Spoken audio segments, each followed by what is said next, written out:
And I do believe that we are live. Buenas noches, gente. This is, as always, Isidro Montalvo Espinosa, broadcast coordinator for Liga Nacional Puertorriqueña en Vivo. With me, as always, is my co host, the redoubtable Luisa. How are you doing? Good evening. Excuse me. I very foolishly took the last bite of my dinner as you started talking, and I thought, I'll finish this before you get to me, but no. How are Yeah, you doing tonight? much like many members of the Navegadores de Naguabo lineup, I am, in fact, too fast for you. Yes, it's true. I am doing very well. I am full up on pernil and chicharrón and brazo Mm, gitano, which I mm. don't know if gitano these days is also considered incorrect in Spanish. I should have probably looked that up. It translates to well, there's no easy way to say it. It's a jelly roll, but the term translates to the arm of a Romani person. I see, yes. The idea being that the appearance of it is supposed to remind you of the rings and bracelets and so on, the jewelry. Mm-hmm. Mm-hmm. But it's basically just a jelly roll. It's pound cake with guava paste in the middle. It's Ooh, delicious. it sounds delicious. At first, we were actually kind of worried. It's a big time bakery, the Ricomini Bakery, it's called, and at first we thought, oh wow, these are very dry edges to it, and then we got into the parts where the guava paste is plentiful, and suddenly it's like, no, this is a whole different experience what we're having here. Very nice. I rolled a cake myself. I made a Yule log for dinner yesterday, which went over pretty well. I always like making that. It is fun to make a rolled cake. I want to ask you this because for some reason this has never occurred to me. So you roll the log. I did know that part. Is there then is there frosting or icing on the outside of it? For a Yule log, yes. I always do it. It has a coffee flavored filling, which is almost a whipped cream. And then on the outside, it has a chocolate ganache, which you then use a fork to make look like bark. Yeah. See, that is I think the thing that keeps it from happening in Puerto Rico. I Mm. simply do not think that that would hold up to the heat during the winter months. Which you may think heat during the winter, that's a paradox. I assure you, it is not. That's nice. You could have a Christmas barbecue if you wanted. Yep. And often do, in fact. Hmm. I'm sure. That is basically what I did, I suppose. Although by barbecue I mean roast, but man, if it had oh, you know what I just realized? I think I snuck in, and I might be wrong about this. I think I snuck in a teaspoon of liquid smoke into the seasoning paste. Oh, very clever. And I don't think I tasted it much in the final product. I might have to amp that slightly up next year if I really want to try it. But I just wanted a Yeah. little bit more of a grilled taste to the pernil, Mm. to the roast pork, because I distinctly remember a little bit of char to it when you would get it at a place that's specialized in that sort of thing. That makes sense, yeah. However, we are not at a place that specializes in pork. In fact, the local delicacy is pastelillos de chapin, a type of fish turnover empanada sort of business. That is Ooh. Naguabo's specialty. They have it available at the stadium. They had it available at La Timonera even as early as 1908. We find ourselves on May 8th, 1908. And Everton Stack, the Stackman, as we like to call him, is Hmm. facing. It wouldn't be a crossroads exactly, but man, he is currently sitting on 46 and two thirds innings, where he has allowed no earned runs, no walks, and hit no batters. Ooh, amazing. In there, he has thrown a perfect game. He had one outing that ended after 5 outs when it turned out he had strained his shoulder. Every other game has been a complete game shutout. So the question becomes, is it during this game, will the Corsos de Yauco, with their beautiful orange and blue uniforms, will they finally manage to best him on the field? Will they be the first ones to actually put an earned run on the board? Will they finally get a base on balls against him? Will they finally put themselves in, crowd the plate, and let Stack hit them? So Oh because of man, that, I can't wait to find out. exactly. And because the tension is going to be at an all-time high tonight, we have decided to go back to our roots and go pitch by pitch and see if that changes anything. We know some of our patrons have wanted to do that, and frankly, as much as anybody else, I do prefer having a fast little stream and then getting out of there to go do other things. Not that I don't enjoy this, but after 2.5 hours here, my voice is tired. I want to go see the commissioner and deputy commissioner and report in for the week, that sort of thing. But I think tonight is the night to try otherwise, because every single pitch could be the one that ruins that streak. And so I think we have to give Everton the chance to make as many mistakes as possible. Yeah, that's fair, and we should bear witness if it does all fall apart. Exactly.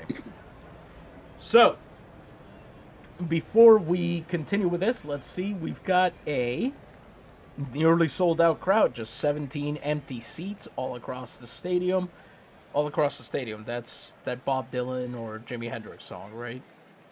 There must be some way out of here, said the usher to the attendee. You lost me. It's all along the watchtower. Oh, okay, yeah. Partly cloudy, temperature 27 degrees, wind blowing in from left. So if the balls are staying in the stadium, frankly, I don't know who that favors. The Navegadores have had their offensive explosions over the course of the year, but they have typically restricted themselves to winning games on their pitching. So we'll see what happens here. Before we continue, read the lineups and have our first pitch of the game, we of course need to have a word from the best and greatest of our sponsors. Luisa, who is this wonderful man and his wonderful product? And this is Dr. Gonzalez, of course, with his wood tar liquor. Folks, 70,000 patients have been cured over 15 years with it. Chronic colds, rogue coughs, abundant chest discharges, asthma, bronchitis, and other respiratory ailments, all cured. It helps with consumption and also with bladder catarrh. It purifies overhumored blood, and it whets the appetite for fattening. Not to be confused with other Dr. Gonzalez wood tar liquors, except no substitutes. And as you know, it's sold in all good pharmacies, especially San Juan's own Farmacia Guillermetti, at the corner of Calle de San Francisco and Calle de la Cruz. Thank you very much, Louisa. Dr. Gonzalez, as always, his watchful eye, because it has no choice other than to be open. It has been immobilized by years and years of Woodtar liquor. He's been almost embalmed by it, you might say. Exactly. They have to keep moisturizing his eyes so that it doesn't just, start cracking from dehydration. It's a nightmare in there. Yes. No, it's horrifying. At any rate, I'm sure he's in the audience and enjoying this game, although, of course, he was a lot younger in 1908 than he is in 2025. He hadn't yet begun to grow roots, so that's a little bit different. At any rate, the lineups for tonight's game. First, for the visiting Corsos de Yauco. Leading off and playing first base, number 22, Pascual Ortiz. Batting second and playing second base. Hey, Luisa, it's your number 27. Ooh. Kenneth Buchanan, whom I believe we saw last season when he was still in the minors. Oh, okay. Batting third, the designated hitter, number 26, Clemente Linares. And I know you are gazing lovingly at that mustache. Oh, that's a beautiful mustache.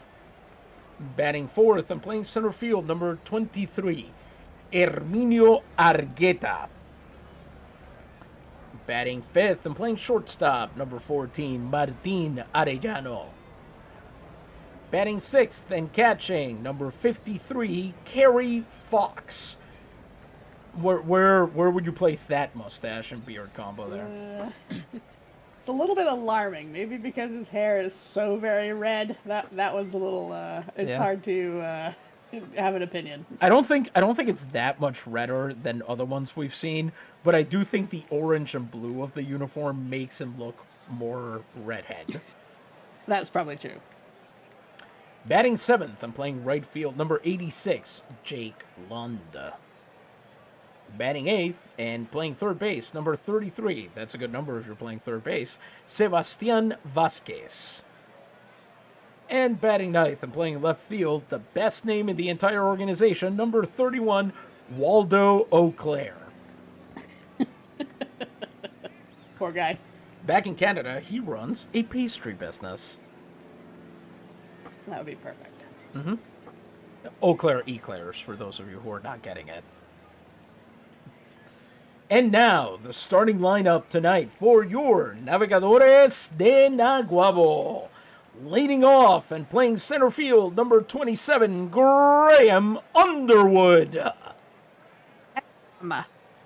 Batting second and playing right field, number 56, Frank Del Castillo. Diablo Rojo.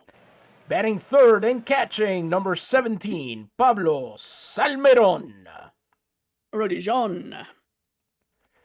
Batting fourth and playing left field, number 55, Jake Getman. The Tank from Frank. Batting fifth and playing third base, number 11, Wally Book. The Human Ripcord. Batting sixth and playing shortstop, number 6, Benigno Valdez. Benji. Batting seventh and playing first base, number 23, Kim Min Soo. Pyong Bang. Batting eighth, the designated hitter, number 35, Francisco Boucher. Goodemiche. Look it up, folks. And batting ninth and playing second base, number 13, Adam McKinnon. Makinon. Pitching tonight for the Navegadores de Naguabo, number 3, Everton Stack. The Stackman. I will save you my impression of the Scatman. If the Scatman can do it, so can you. I really think if Stack had tried to get away with that, people would have been like, no, we can't. We literally can't throw a split finger fastball. Are you kidding me? Yep, that's right. I just want to shout out before we get started. So, there are two, I guess you could say, rookies on this team. Not really, but it's certainly the first year in which McKinnon is starting. And then, of course, Boucher is finally an everyday player, okay? This is his first year in the major leagues. And I suppose you could also say that Kim is sort of in that mix. He's playing first base. He's starting at first base, replacing Rob Feaster. Kim has been kind of whatever, but Boucher and McKinnon have been such big contributors to this offense in ways I don't think anybody was expecting. I mean, you can see here, McKinnon is leading his team in stolen bases right now. Amazing. He's batting 300. His on-base percentage, I believe, leads the team. He's second only to Ham in walks. The guy is an absolute, no pun intended, machine. And it really seems like if this is the version of McKinnon they're going to be getting, this is a future Ilustrísimo candidate in every way. Currently, I believe he's the second best hitter on the team behind Salmeron. Incredible. It truly is amazing. And I wonder how much of that is he's batting out of the 9 hole, so maybe he gets overlooked a little bit. Maybe that's what's going on. But, I mean, he still has to put the balls in play, watch the pitches go by, so, you know. All right, Everton Stack, like I mentioned, currently sitting on 46 and 2/3 scoreless innings, records of 5-0. He's allowed 11 hits, 53 strikeouts, no earned runs, no walks, no hit by pitches. Against him, Pascual Ortiz, sitting at an average of 240, OPS of 677, 3 runs batted in, no dingers, and he's never gotten a hit off of Stack. First pitch coming up. Let's see that beautiful pan. Ooh, look at that. They're taking it slow. Yeah. In the sunset, very nice. Mm-hmm. Man, I bet you the sunset in Naguabo must be something special. Mm-hmm. On the beaches. First pitch to Ortiz is a curveball inside. That's ball 1. We continue. 1-0 on the count there. Stack looking to even, and he does. Splitter low for a strike.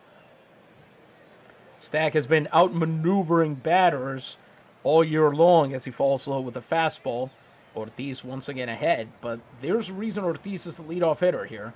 That on-base percentage is near 400. There's a reason he's in this spot.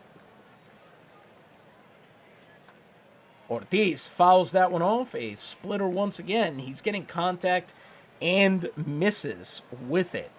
2-2. Let's see if he'll finish him off here. The 2-2 pitch.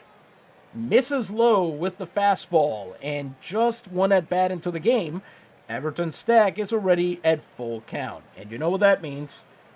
It's the 6 words everyone loves to hear during a ball game. This will be a payoff pitch. Woo! Haven't heard that one in a while. For sure. Payoff coming in. And that is bounced to Valdez. He's got it. Picks it up. Throws to first. And that is out number 1. Kim with a good scoop over there at first base. And Everton Stack wins the match on 6 pitches.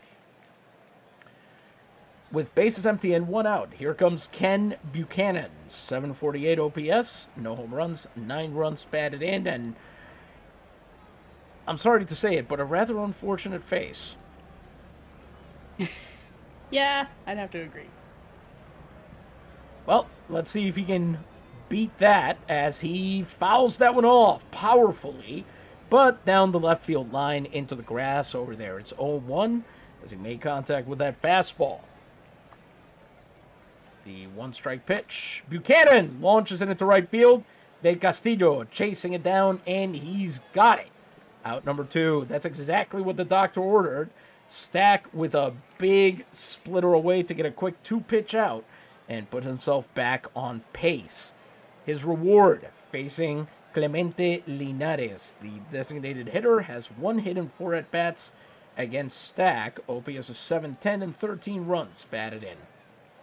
You know, maybe Linares grew the mustache to become a better hitter. Makes him more aerodynamic. Exactly, because from what I'm seeing here, he's never been this good. He's never had the stats that he's got this year, so. 2 outs, bases empty, and the first pitch to Linares is a lance down the right field line, but foul. Ooh, missed a home run by inches on that one. Wow. It's an 0-1 count for Stack here, as he's got to be careful coming in now as he misses with the fastball, and you can imagine why. You hang a curveball, and it gets blasted out to the foul pole, you're going to be a little more careful. That's hot hand on the stovetop material. Definitely. So the count evens at 1-1 here. Stack looking to get ahead once again. And he gets the call on that one. Look at that. Right up top in the zone. Beautifully done by Stack there to get back ahead. He's got a chance here at collecting his first strikeout of the game. Will he do it? 1-2 pitch. He does! Linares goes down on another splitter, and the side is retired here in the top of the first.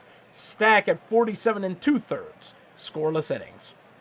By the way, I should mention, the record is currently held by his own teammate, Ted Balloon, who once went 59 innings without allowing a run. Incredible. If Stack can pitch this game, he'll be at 55 and 2/3, assuming he makes it the whole game. And now, pitching for the Corsos de Yauco, a man who simply refuses to be photographed in color, no matter how many times I tried. Number 6, Pascual Cruz. I love that. He's old-fashioned. He's sitting on 30 innings, 2-1, 2 earned runs, 2 walks, 7 strikeouts, ERA of 0.60. He's pitched in 6 games. I don't know how many of those he started. Looks like 4. So he's got some relief experience this year. He's been doing quite well so far. Ground baller. He's got a triple C lineup, curveball, changeup, and cutter. And I just want to say, Pascual Cruz, that basically translates to the Easter Cross. That's very good. Not quite appropriate for this time of year, but I like it anyway. Indeed. In fact, if anything, it's quite inappropriate for this time of year. True. It literally could not be more too soon. Well, unless you subscribe to that Renaissance art idea that at the Nativity you must always make reference to Easter. So. Yes. You have to put the baby Jesus cuddling a skull. Exactly. Graham Underwood, leading off. He's sitting at an OPS of 672, 7 runs batted in. He's actually been doing, after a bit of a tough beginning to the year, and he's still not doing very well at home, he's actually improved quite a bit over the past few games, and his plate discipline this year is incredible. He's leading the team in walks, which is not something we were expecting. I don't think it's anything you were expecting, to be frank. No. He's also batting triple threes against Cruz, so let's see what he's got for us today. First pitch for Pascual Cruz here. And first pitch is dunked into center field. A line drive, and Underwood puts hit number 1 on the field immediately. Look at that. Perfect line drive between infield and outfield, and there's a man aboard. How do you feel about that one, Louisa? Pretty good. I mean, it's a good start. I do like that. You know what's coming, Cautiously don't optimistic. you? Yes, I do. He is going to try to steal. Let's check on our We'll catcher, Kerry Fox. Hey, he's got a nice arm, I would say. I'm good. I'm making a reference to the exact score of his arm stat. If I move all the way in, I can see that it is 69, which is nice. This is apparently his first year as starting catcher. He's from Lancaster, in case you were wondering. He's actually doing pretty well for a catcher. Although he's, you know what, you might be right about his hair. His OPS is currently triple sixes. Oh, yeah. Something's up with this guy. All right, let's see what he's got. That was a changeup that Underwood turned around on. De Castillo, a bit of a rebound year for him. 646 OPS, 11 runs batted in, 14 stolen bases. First pitch to him as there's a pickoff attempt, but Underwood is back in plenty of time. Pitch to De Castillo, hits it, flies out to right field. Lund, the former Hechicero, has it out there, and 2 pitches in, Cruz gets his first out. Man still on first base with 1 out for catcher Pablo Salmeron. He's never gotten a hit off of Cruz, but this might be the time he does it, because you know what we always say, if the OPS is in the Middle Ages, times are good, and his OPS is 939. Well, you know, pretty close. Yeah, I would even argue that's the early Middle Ages. 4 home runs, guess. 28 runs batted in. Everything before the year 1000 seems imaginary on some level. Yeah, unfortunately for you, you were sitting in the booth with a classicist, so... Aliens came down and built the pyramids. Parthenon. To store grain. Exactly. Yes.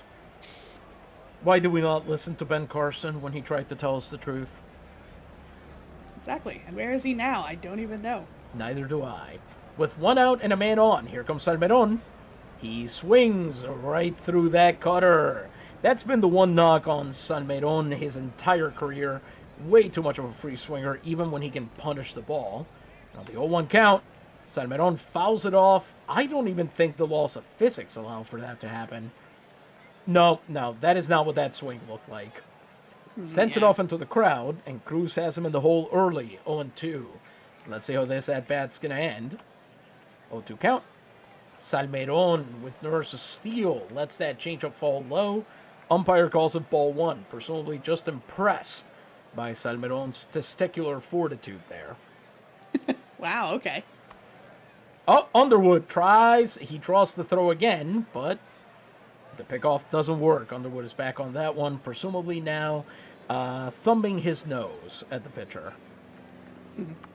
1-2 count once again. Salmeron fouling it off and extending the at-bat there, giving Cruz things to think about as he fouls off a curveball low in the zone. He's fouled off both the curveballs he's gotten. 1-2 count once again. And Cruz falls low with the cutter. 2-2 as the count evens here. Salmeron has taken more pitches than twice the number of pitches Cruz has thrown before him combined. He threw 2 pitches before Salmeron came up to the plate. Okay. 2-2 count. Another pickoff attempt. Underwood safe once again. Now he's putting his thumbs in his ears and wiggling his fingers, sticking his tongue out. 2-2 count. Salmeron fouls it off the other way and extends the at-bat.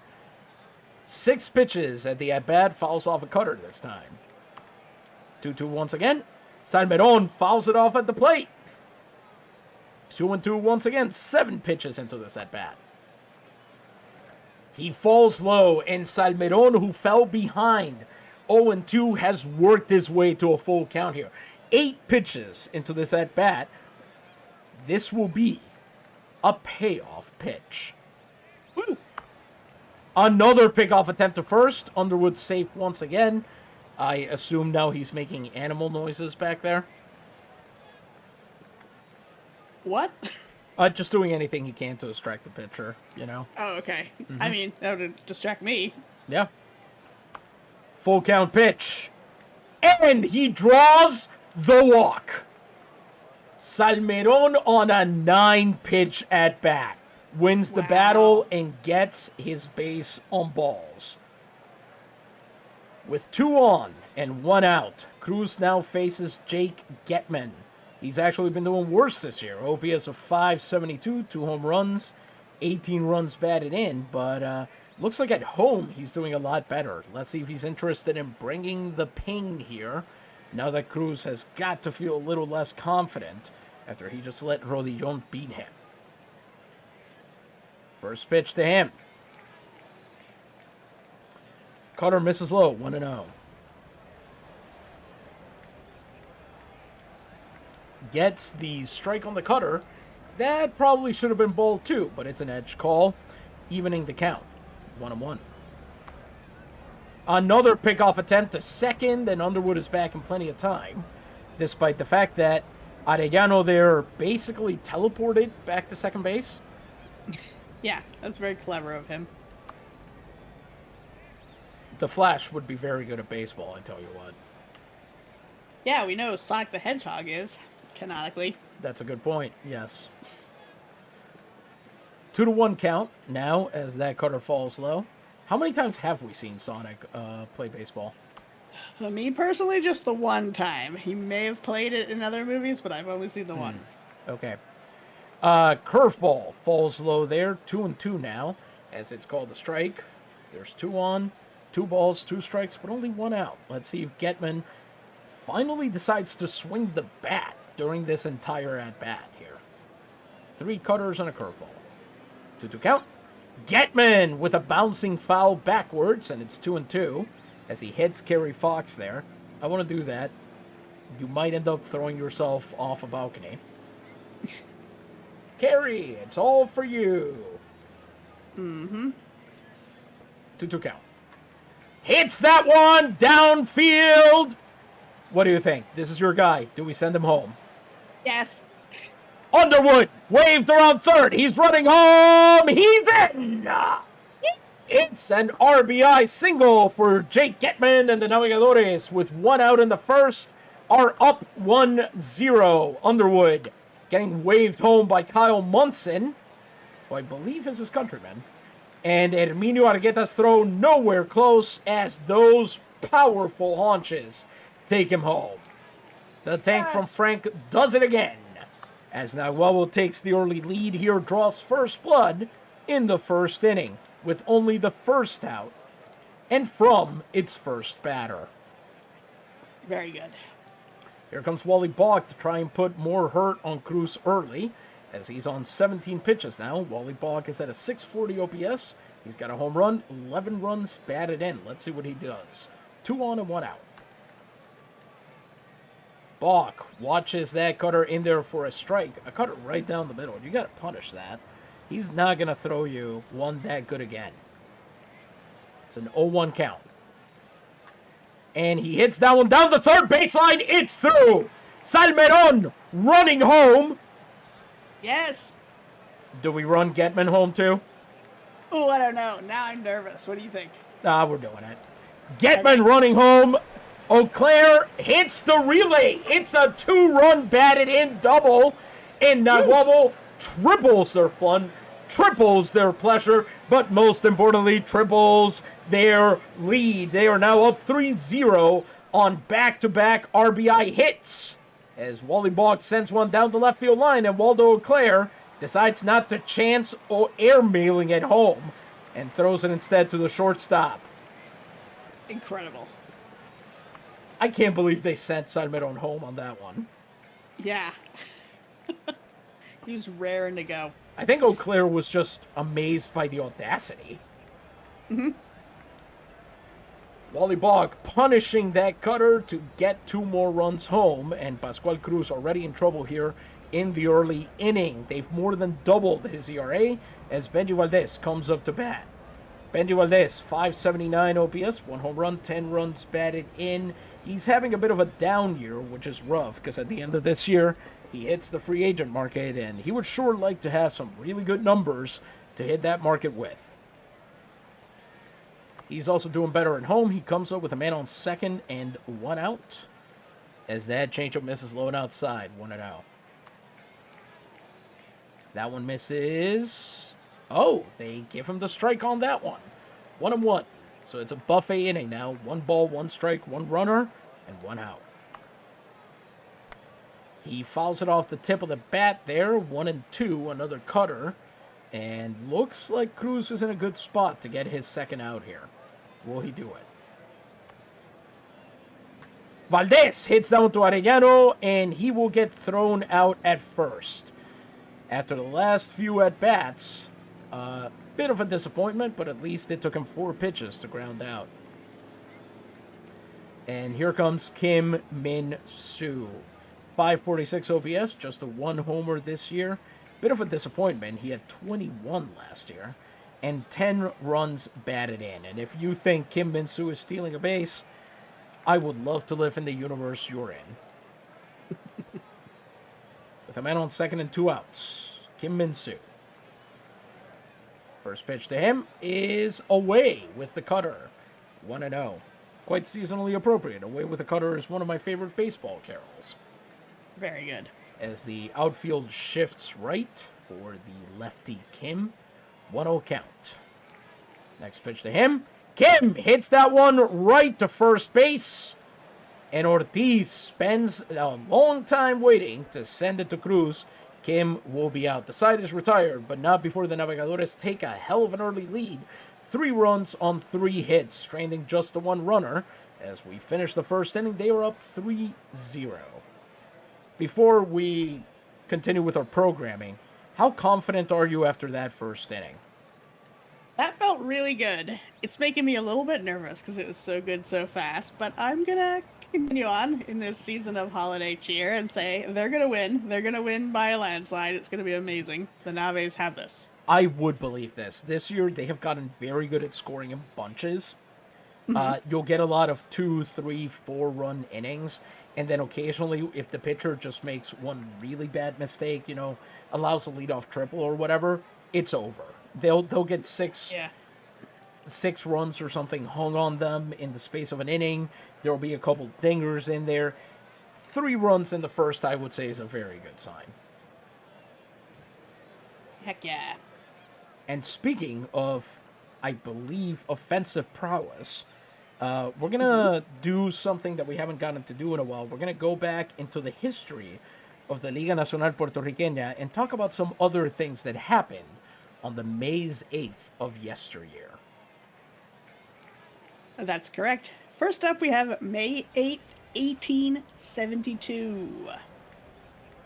On the road against their western neighbors in Aguada, Comillo's left fielder Samuel Lopez shows out with the 10th 6-hit game in LNP history. For Lopez, whose capability as a ball player the other side of 30 would treat like a trash compactor, it was by far the crowning achievement of his career, given that his other option would be the one inexplicable inning where he was catcher against Hatillo, during which he gave up 7 passed balls. Unsurprising, considering he was not a catcher by trade and had never before played at the position. That is one of the wildest moves I've ever seen. That is so bizarre. Who wants to play catcher just for a game to see how it goes? This guy, Not even just for a game, an inning. One inning. Well, maybe he intended it to be a game, but he did so badly, he only got the 1 inning. Oh no, I found the game. It's he was called in to pinch hit and then stayed in as catcher. But here's the thing. His team had a backup catcher. Oh boy. So for the life of me, I do not understand why they let him catch. That's wild. It sure is. And 7 pass balls in 1 inning. I'm going to say it controversially. Has to be a single inning record. There's no way it's not. It might have been tied. I don't think anybody's done worse than that. No, that is absurd. The Colmillos have had phases of being like kind of good, and when you see stuff like this, you're like, and this is why it's only been phases. Because they keep doing stupid things like this and wasting talent. Of course, in 1879, Samuel Lopez, it's an open question how much you were really wasting talent in that situation, but still. Yeah. We're still kind of figuring out what people are going to do on the field. Honestly. I think they had just come up with catcher's masks that year. Ah, well, that was a good invention. For sure. 1878, maybe. I don't remember if it was 78 or 79. All right. In the top of the second, Everton Stack is through 1 inning on 12 pitches, including a strikeout. He faces Argueta, Arellano, and Fox. Argueta has the Buffalo area code for OPS 716. No home runs and 17 runs batted in. As Argueta launches that one through, it's the first hit of the ball game for the Corsos, and things could get dangerous here. He's got a single as he lands at first base. Let's see what Argueta's speed is like. Okay, he's fast, but not a particularly skilled stealer, so this could be interesting. Salmeron has gone through phases. I want to say, what were his last stats on this? He has thrown out all but 2 people who have tried to steal on him. Okay. He's allowed 2 steals out of 13 attempts. That is an 85% catch rate. So he's a real eagle eye. He's got more than anything, it's just the arm. The arm is so strong. Arellano comes up next. 636 OPS, no home runs, 8 runs batted in. Man on first and no outs as Stack goes to the pickoff. Argueta back to first in plenty of time. Another pickoff attempt. Argueta back in plenty of time once again. As that is a high miss on the splitter, 1-0. Argueta launches that one into the audience to even the count, 1-1. Stack there went to the fastball low. 1-1 count. Arellano watches that fastball miss inside 2-1. And that one misses even more inside 3-1. Could Everton Stack be about to give up his first walk of 1908? Could it happen? Let's see. Man. It's a 3-1 count. Ooh. Arellano there does him a favor and sends that sinker backwards. So it'll be a full count, and that means this will be a payoff pitch. Woo. Oh my God, he did it. Martin Arellano draws the first walk of the season for Everton Stack. Wow. Granted, I do want to point out, this still means that so there's a statistic called strikeout to walk ratio, usually abbreviated K/BB. Mm-hmm. Right now, which sounds like you're texting your girlfriend haughtily to say, like, yeah, fine. Yes. But here's the thing. I believe the current leading number in that statistic right now is somewhere in the high single digits. Mm-hmm. Like a 9 or something. His is 54. Oh, what?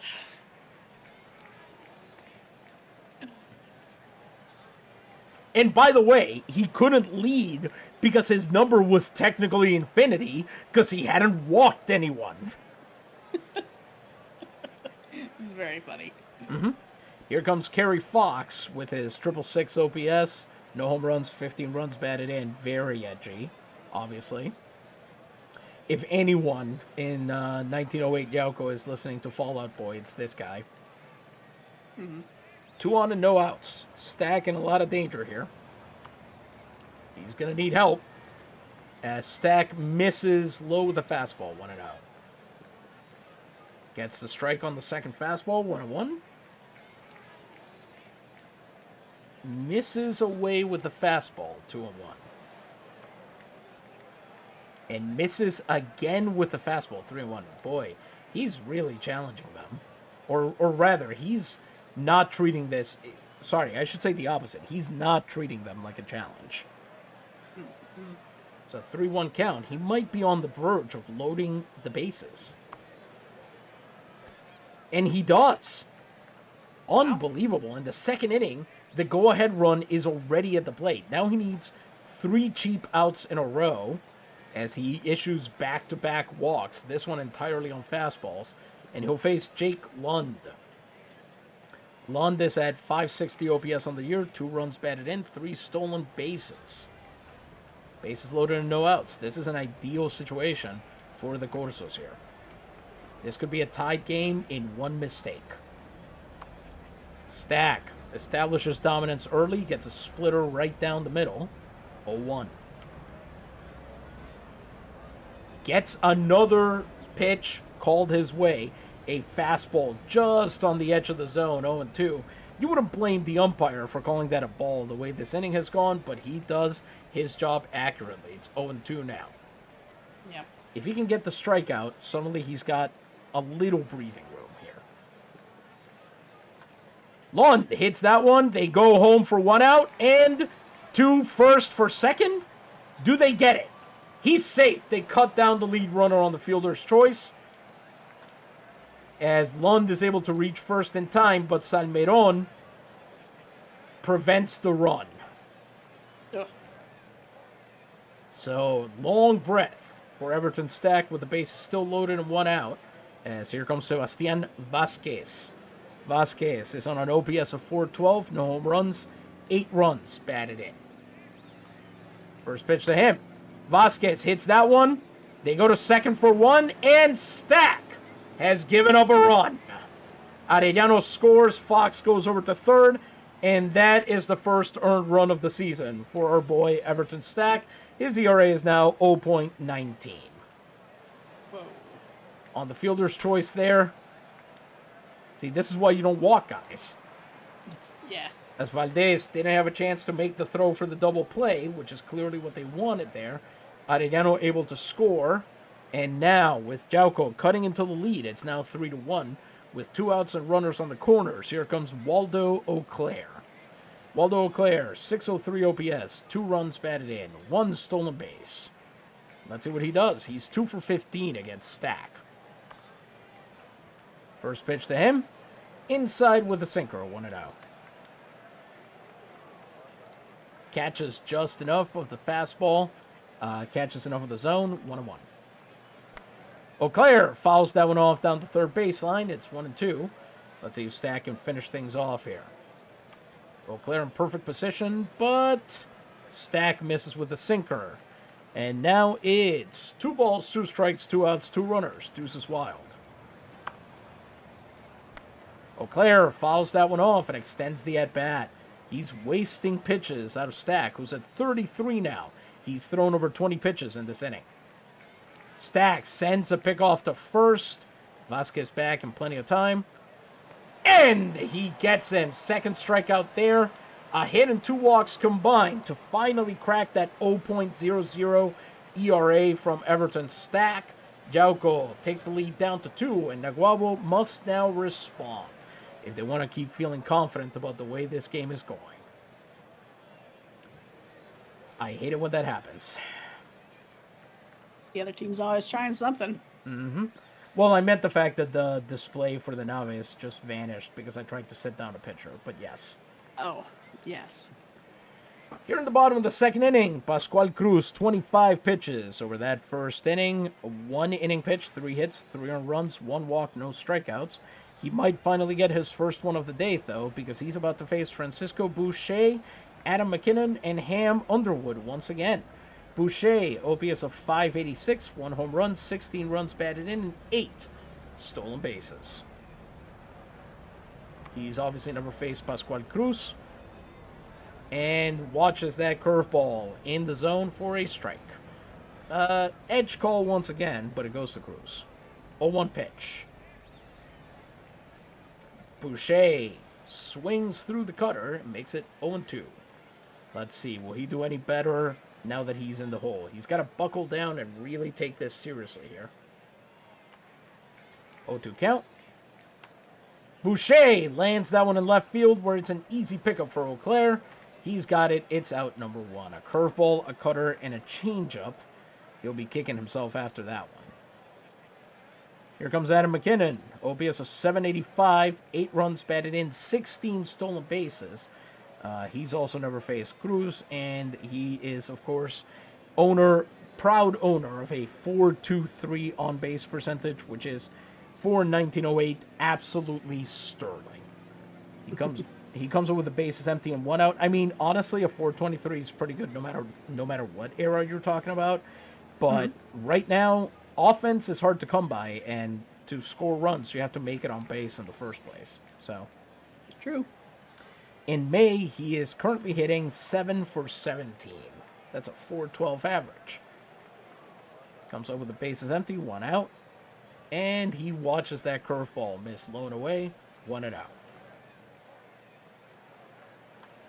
Fouls that one off. Cutter.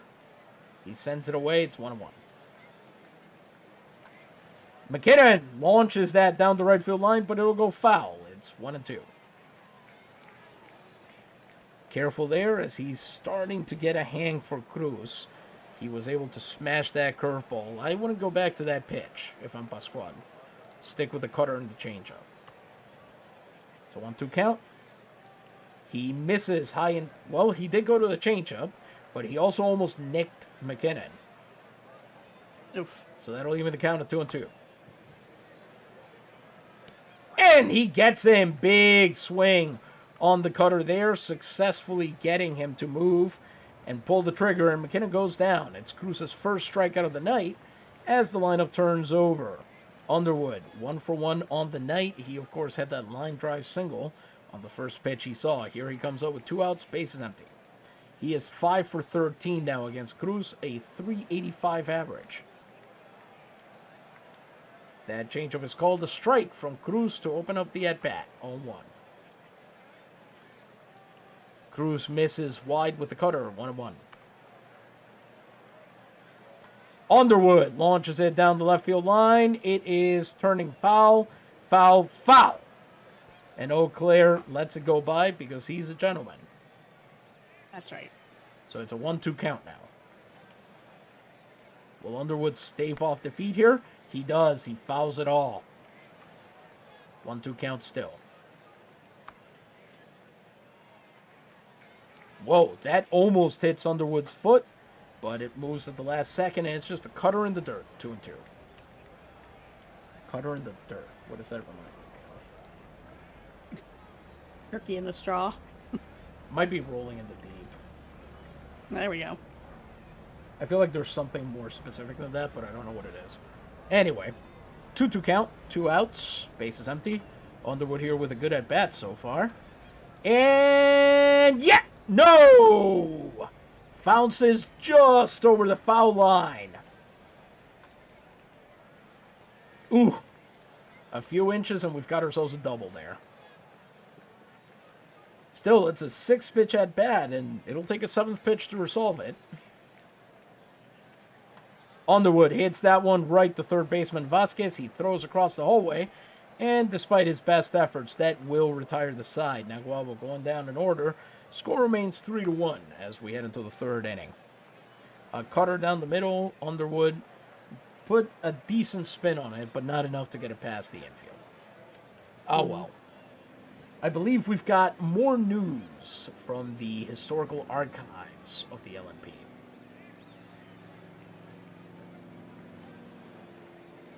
That's correct.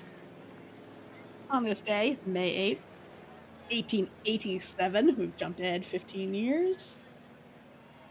Just barely into his 8th season in the LNP, Leonardo Casanova El Rescate, to his Orocovis teammates, had already filled his trophy case. 3 Illustrissimos in 7 years and 3 second-place finishes. 7 Campeon selections and the Illustre de Partido in 1882. 6 Valentissimo batting awards in a row. And Illustre de Series for every round of the playoffs except the national championship. Compared to all that, 800 stolen bases might be a bit pedestrian. But when he finished the year with 918, he was second on the all-time list and would end the 19th century with 1,748 steals, just over 400 more than the runner-up. That's incredible. He was insane. I mean, he played until he was, I think, past 40. That makes sense, yeah. Yeah, and he was still fast, which is the incredible part. A lot of those 40-plus guys, if they can still put wood on the ball, they'll still be playing, but they tend to be slow, first base, designated hitter types now in the 20th century. But he was still stealing bases and still getting meaningful postseason minutes when he was old for baseball. That's incredible. Yeah, one of the 2 or 3 greatest players in Liga Nacional 19th century Liga Nacional Puertorriqueña history. It's basically him, his teammate Casanova, his teammate Peñalosa. Sorry, similar vowel harmony threw me off there. Yes. Luis Garibaldo. Okay. What is what? What is his nickname? It's El Rescate. What is that? The Rescue. Okay, makes sense. He apparently he pioneered the backup relay where you sort of, you saw that when Eau Claire threw from left field, and there was a guy in the middle waiting to receive the throw and then send it on. Sometimes, if you're worried that the guy might airmail it, it's a crucial situation, you might have somebody standing by to sort of deflect the throw. If it doesn't go right to the relay person, somebody who can kind of move about to receive it, if that's the case. Okay. And apparently he kind of pioneered that art of backing up the shortstop when that happened, so that he was always in place to receive the relay if the shortstop couldn't bring it in. Okay. It wouldn't make a whole lot of sense in the 20th century because rescate is one of the 2 statistics that in English are called saves. The save in English covers 2 different statistics in LMP Spanish. There's cierre, which is just closing out a game, especially closing out a game with a multi-run lead. And then rescate is the term for coming into a game with the tying run on base or at the plate or on deck. Now, both of those are saves in English parlance. In the LMP, they're tracked separately. Interesting. Okay. There are specialists in closing out a game who really are at their best when no one's on base. Pardon me. When no one's on base and they just play the ounce of prevention. And there are guys who specialize. They're just high pressure guys. They love to come into a game with guys on base. They're worried about what they're going to do, and they just dominate. Pretty good. Mm-hmm. Okay, here we go. Top of the third. Everton Stack, 34 pitches, 2 innings pitched, 1 hit, 1 earned run, 2 walks, and 2 strikeouts. And he will now face Pascual Ortiz, who is 0 for 1 on the day. Last time, I believe he flew out to right field, as that splitter's in there for a strike. 0-1. Sinker misses just under the zone, 1-1. Although Stack, I think, has a credible way to say that he's getting squeezed. Some of these edge pitches that Cruz is getting, Stack is not getting. Yeah. So it's a 2-1 count, and weirdly, Ortiz does not tend to get ahead in the count like this. He's only had 5 at-bats in this situation, and he actually hits worse in those situations. 2-1 count. He swings through the fastball, 2-2. Stack here with a chance to knock strikeout number 3, and he gets it. Fastball up and in, and that's that on that. Third strikeout for Everton Stack. He moves on to Ken Buchanan, who's 0 for 1. Buchanan, one of 2 former Marcianos on this Yauco team, the other being the pitcher Pascual Cruz. Oh. Base is empty, and 1 out as he swings through that fastball. That's strike 1. Stack then misses with a fastball, 1-1. See, this is where I wonder if Salmeron is the problem, because I have a feeling that if Angelopoulos were back there, and he can't be, he's tired. Mm-hmm. I have a feeling that if he were back there, he'd be telling Stack, just throw strikes and, stick, and we'll take care of the rest. Yeah, that makes sense. 1-2 count. And he gets it. 4th strikeout of the night for Everton Stack, who has decided to take revenge on his opposition here. As here comes Clemente Linares, who's 0 for 1 on the day. 2 outs, base is empty. Stack in there with a sinker. He finally gets one of those edge calls his way. 0-1. No edge call there. Splitter in the dirt. Lands low. 1-1. Linares sends that one foul. 1-2. And now Stack has a chance to finish this off on strikeout number 5. Can he do it? Linares hits that one through the right side gap. He'll be on with the second hit of the night for the Corsos, and Stack will have to face a new batter. He's now at 47 pitches as he faces Herminio Argueta, who's 1 for 1. He's 2 for 5 against Stack. That is a 400 batting average. Comes up with a man on first and 2 outs. As Linares back in plenty of time on the pickoff to first. Another pickoff attempt. Linares back in plenty of time. Another pickoff attempt. Linares back in plenty of time. A throw to the plate. It's hit down the third baseline. Wally Ball can't bring it in. It goes to left fielder Jake Getman, who will throw to the relay. And Linares is around third. The Navegadores allow their second run there on what turns out to be a double by Argueta, and suddenly this is a 1-run game. This is dangerous. I don't like it either. 2 outs and a man on second for Martin Arellano. He's 0 for 16 against Stack, but he drew a walk last time. Stack needs to go after him fast, and he does. Fastball inside, 0-1. Fastball low, 1-1. That is fouled off. This time it is a fastball, 1-2. Can Stack finish him off here? No, he cannot. He misses way wide with a fourth fastball. Maybe he should try a different pitch. He misses low with a sinker. He did try a different pitch, and he did not get the edgiest of edge calls. So this is another full count for Stack, and you know what that means. This will be a payoff pitch. Arellano sends it high, sends it deep, sends it foul. So maybe this will be a payoff pitch. And he gets him. Strikeout number 5 for Everton Stack, but not before the Corsos put up another run on another 2 hits.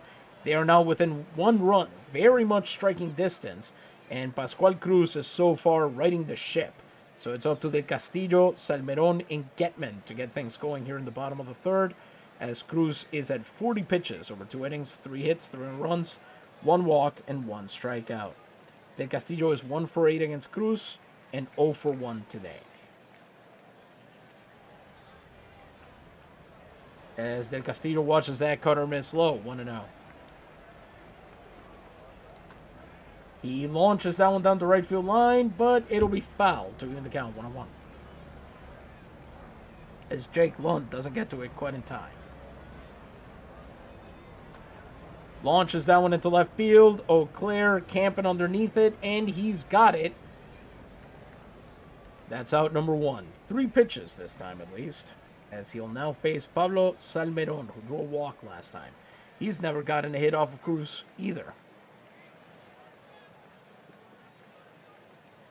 Salmeron takes a big late swing on that curveball. 0-1. He can't really trust to that approach he took during the last at-bat, as that changeup is in there, and the chances of surviving 2 of those ABs in a row is very low. On the 0-2 count, Salmeron once again watches a cutter low, 1-2. Cutter misses low, 2-2.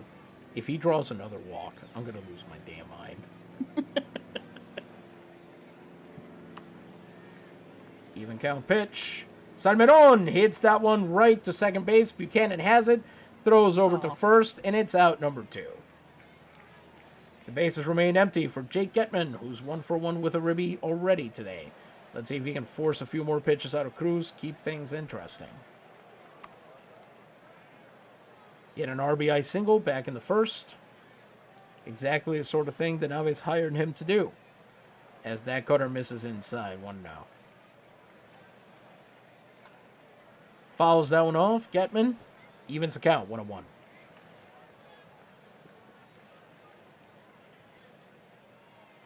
Misses low and inside with the cutter, 2-1. Getman launches a can of corn over shortstop, and the Navegadores unable to get anything going here in the bottom of the 3rd inning. Have your confidence levels dipped since we last had this conversation? I think the Naves are still going to win, but now I'm starting to think they might just barely win. What do you think? I wish I had your sense of optimism. All right. It makes me feel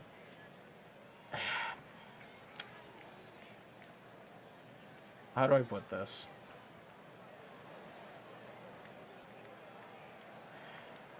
The fact I would feel much more optimistic if they had not just gone down in order twice in a row.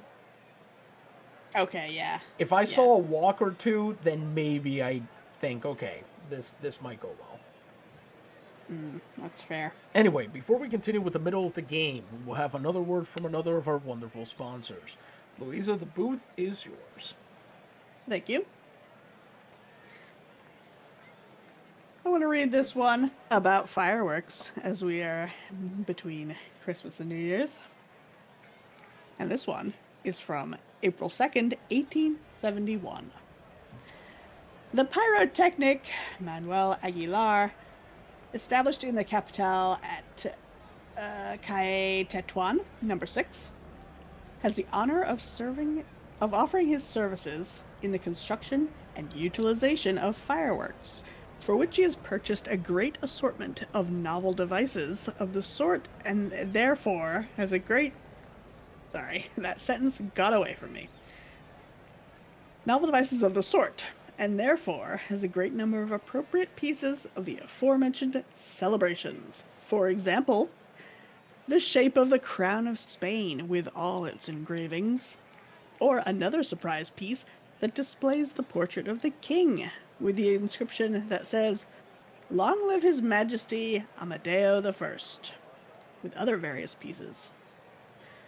Masters who honor my workshops with some order will soon be served, all at very reasonable prices. The field superintendents may direct themselves in person or in writing to the capital. Once again, Tetuan, number 6.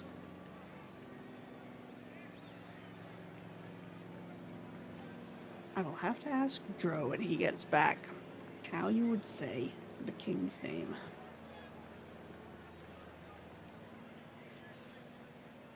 But I do find it interesting that the fireworks are in the shape of the crown of Spain or the king's portrait, so that they blow up. Is that what it's saying? I'm unclear. Obviously meant to honor the crown and the king, not explode them. But yet, being fireworks, maybe it does explode.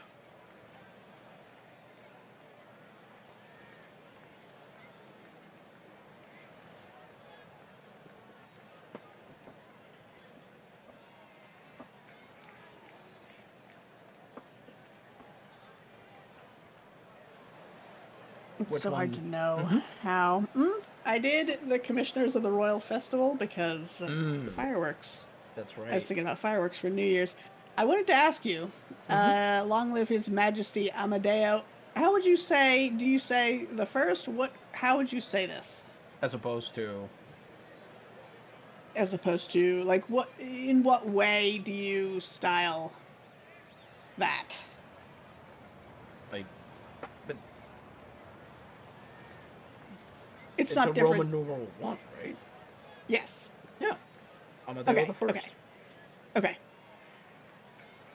Although I wonder if in see, this is interesting because I think in Spanish it is slightly more common to include the numeral even if you are the first of the name, in a way that it's not always the case in English. Okay. Like, Yes. it's Queen Victoria, not Victoria the First. Right. But I think with Amadeo, it emphasizes the fact that so he was Italian, he was Savoyard, Okay. and I guess that the reason to include the numeral with him is also it kind of emphasizes his separation from the quote unquote correct succession. Okay. In Italian, would you say Amadeo Primo? Sure, I actually Okay. I don't just. know. Okay. That would be my guess, but it might be Il Primo.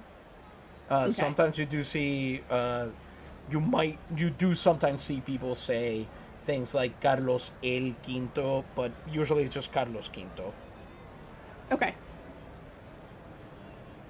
Well, he's going to get his portrait exploded for fireworks. I Yeah, guess. the fact that that was a thing in 1871 blew my mind. No pun intended. Yeah. Yeah. I really wonder how that came together. I I would give anything to see this. This is Yeah. really like, girls with a time machine, boys with a time machine, me with a time machine. I'm going back to see exactly how we are doing fireworks of Amadeo the First of Savoy with the caption Viva. Yes. The labor that takes, the precision that implies is absurd to me. See, I'm imagining, knowing a little bit about older fireworks, I'm imagining some type of paper mache or like Ah. painted tin thing, but then does it explode? That seems less than complimentary to the king and the crown. That does seem like the literal definition of lèse majesté, yeah. I wonder. I do wonder. It's I mean, it's a very open question, and I do a little bit of context research on these names to see if I can find anything else on them. I don't know a damn thing about the fireworks guy. Fair enough. I haven't been able to turn up anything else. But yeah, man, what I would give for somebody to have had a modern camera when these fireworks went off. Yeah. That would be one of the greatest photographic feats of all time.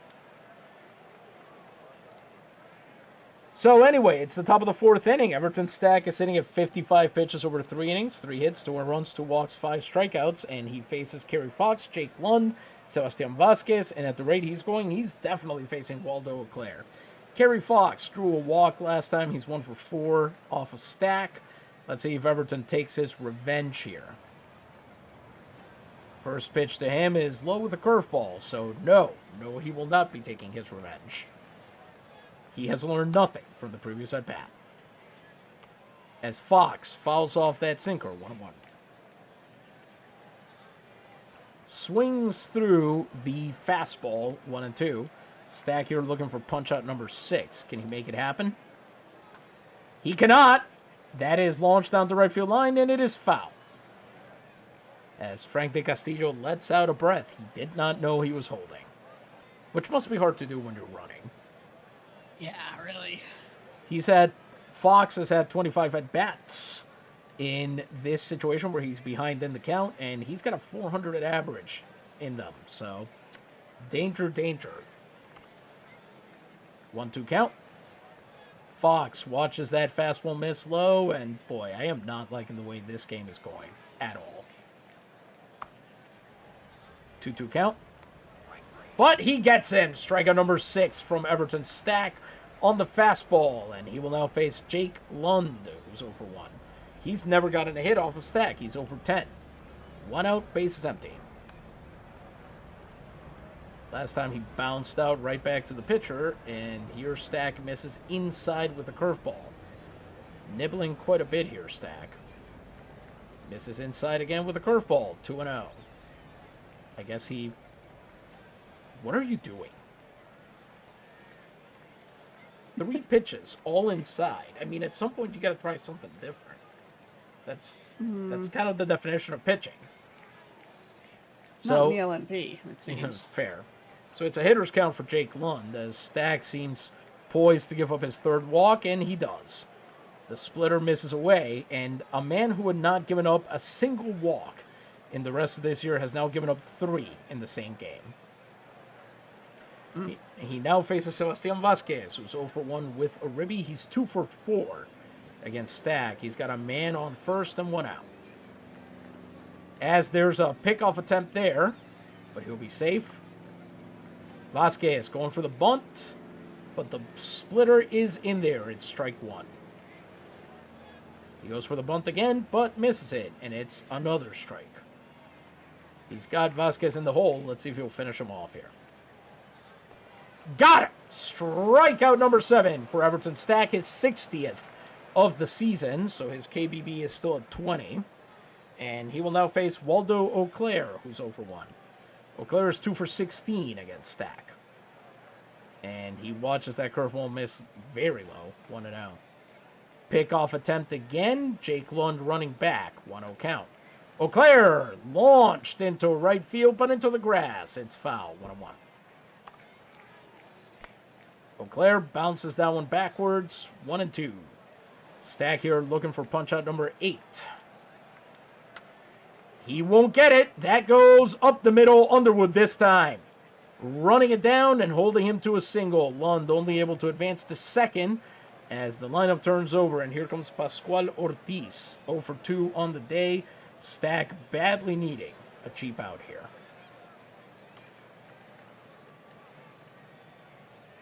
Low and inside on the fastball, 1-0.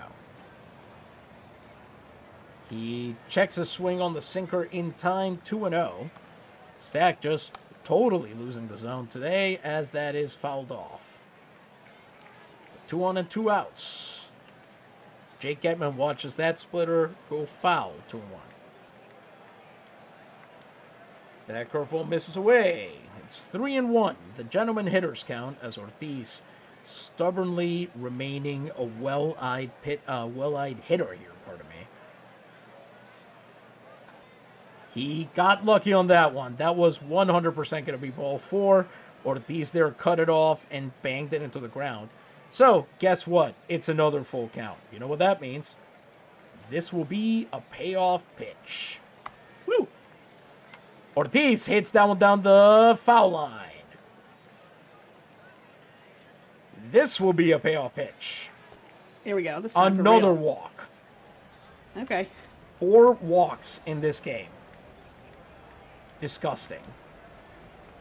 I suppose at some point he had to regress, but with the bases loaded and 2 outs, here comes Ken Buchanan with a tying run at third and the go-ahead run at second. And Buchanan with some real power behind him, but he's over 2 on the day.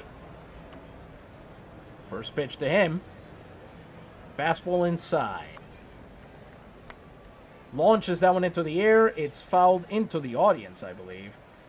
Way over Salmeron's head, and it's 1-1. Buchanan watches the sinker go away. It's 2-1. Stack here on the verge of walking in a run. This just seems impossible. Man. 3-1 count. It's called a strike. So he gets a hell of a call there. It's a full count. And here we go again. This will be a payoff pitch. Woo. And he gets him with the bases loaded. Punch out number 8 for Everton Stack. Bears down. And he avoids the tying run. La Chataniere and Anbar will sit as we head into the bottom of the 4th. And the Navegadores badly need to get back into this game.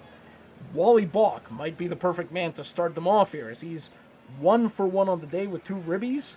He faces Cruz, who is through 3 innings on 52 pitches, 3 hits, 3 runs, 1 walk, and 1 strikeout, and suddenly is looking like the efficient pitcher in tonight's game. Balk here watches the curveball miss inside. It's ball 1. Balk hits that one down the right field line, but it is foul. A good hard line drive, but it's 1-1 as he fouls off that cutter away. Curveball misses low, 2-1. Balk hits that one down the right field line, and once again foul. 2-2.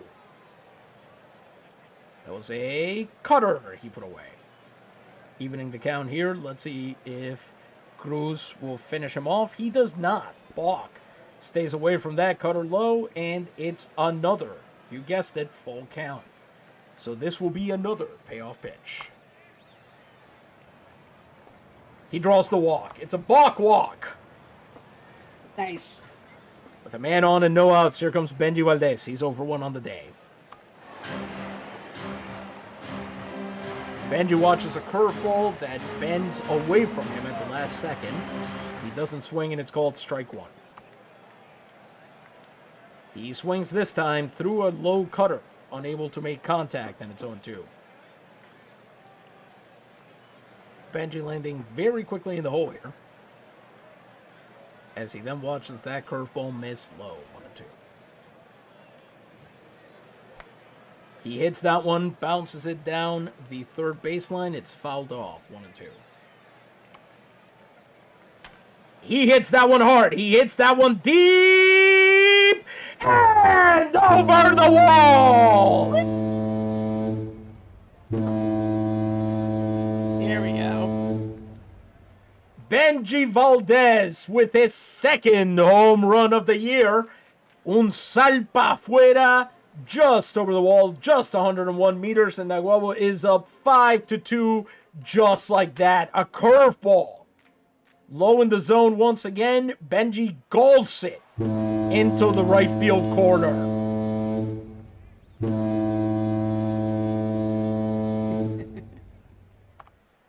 Well, I told you we were going to see some dingers, and we got them. Yep. You also said they're going to cluster those runs, and you were right about that. Let's see here. I believe...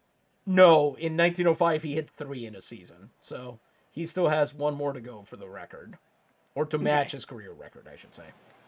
Anyway, with the bases newly wiped clean and no outs. Boy, I bet Cruz thought he was going to get away with that one, and then he just went back to that low curveball, and that was that. It was over. Here comes Kim Min-soo. He's 2 for 7 off of Cruz. He's 0 for 1 on the day, and he has never, in this season anyway, gotten a hit on the first pitch. Let's see if today's the day to change that. Kim watches that curveball inside, 1-0. He's got just enough plate discipline to make the at-bats interesting, as that curveball is in there on the outside edge, but close enough. It's 1-1. Kim watches that one. They will call it a ball on the changeup, and Kim is ahead once again, 2-1. See what happens here. Kim with a line drive down the right field line, bouncing all the way into the corner. Let's see if they try to stretch it into a double. They do. He slides in, and Pyong Bang with an extra base hit. They've got a runner in scoring position with no outs. Nice. This ought to be interesting. Boucher finally hit his first major league home run the other day, so clearly his bat's starting to wake up properly. Let's see what he does here. He's 0 for 1 on the day. With a man on second and no outs. All he's got to do is move him over a little bit. He lined out into left field as he watches that curveball miss low and inside there. 1-0. Change up in there. Strike 1. 1-1. He swings through the cutter. 1-2. Now he's got to hunker down, avoid the strikeout. Can he do it? Boucher with a line drive into right field, but not good enough. Lund, unfortunately, could run that down all day. He saw where it was going to land, prepared himself, and caught it. Oh, look at those orange shoes. I love that. It's amazing. Here comes Makinon, who's also 0 for 1 on the day. Let's see if he can do anything with a man on second and 1 out. Putter misses low, 1-0. He hits that one down the third baseline. McKinnon will not make it to first in time. So Kim's still at second with 2 outs for Graham Underwood, who's 1 for 2. Now they've gotten a decent amount of pitches out of Cruz. I have to say I was not expecting them to equalize on that front. So well done there. Underwood is 1 for 2. He's got 11 stolen bases on the year. If he can put an extra base hit into the outfield, this is a 6-2 game.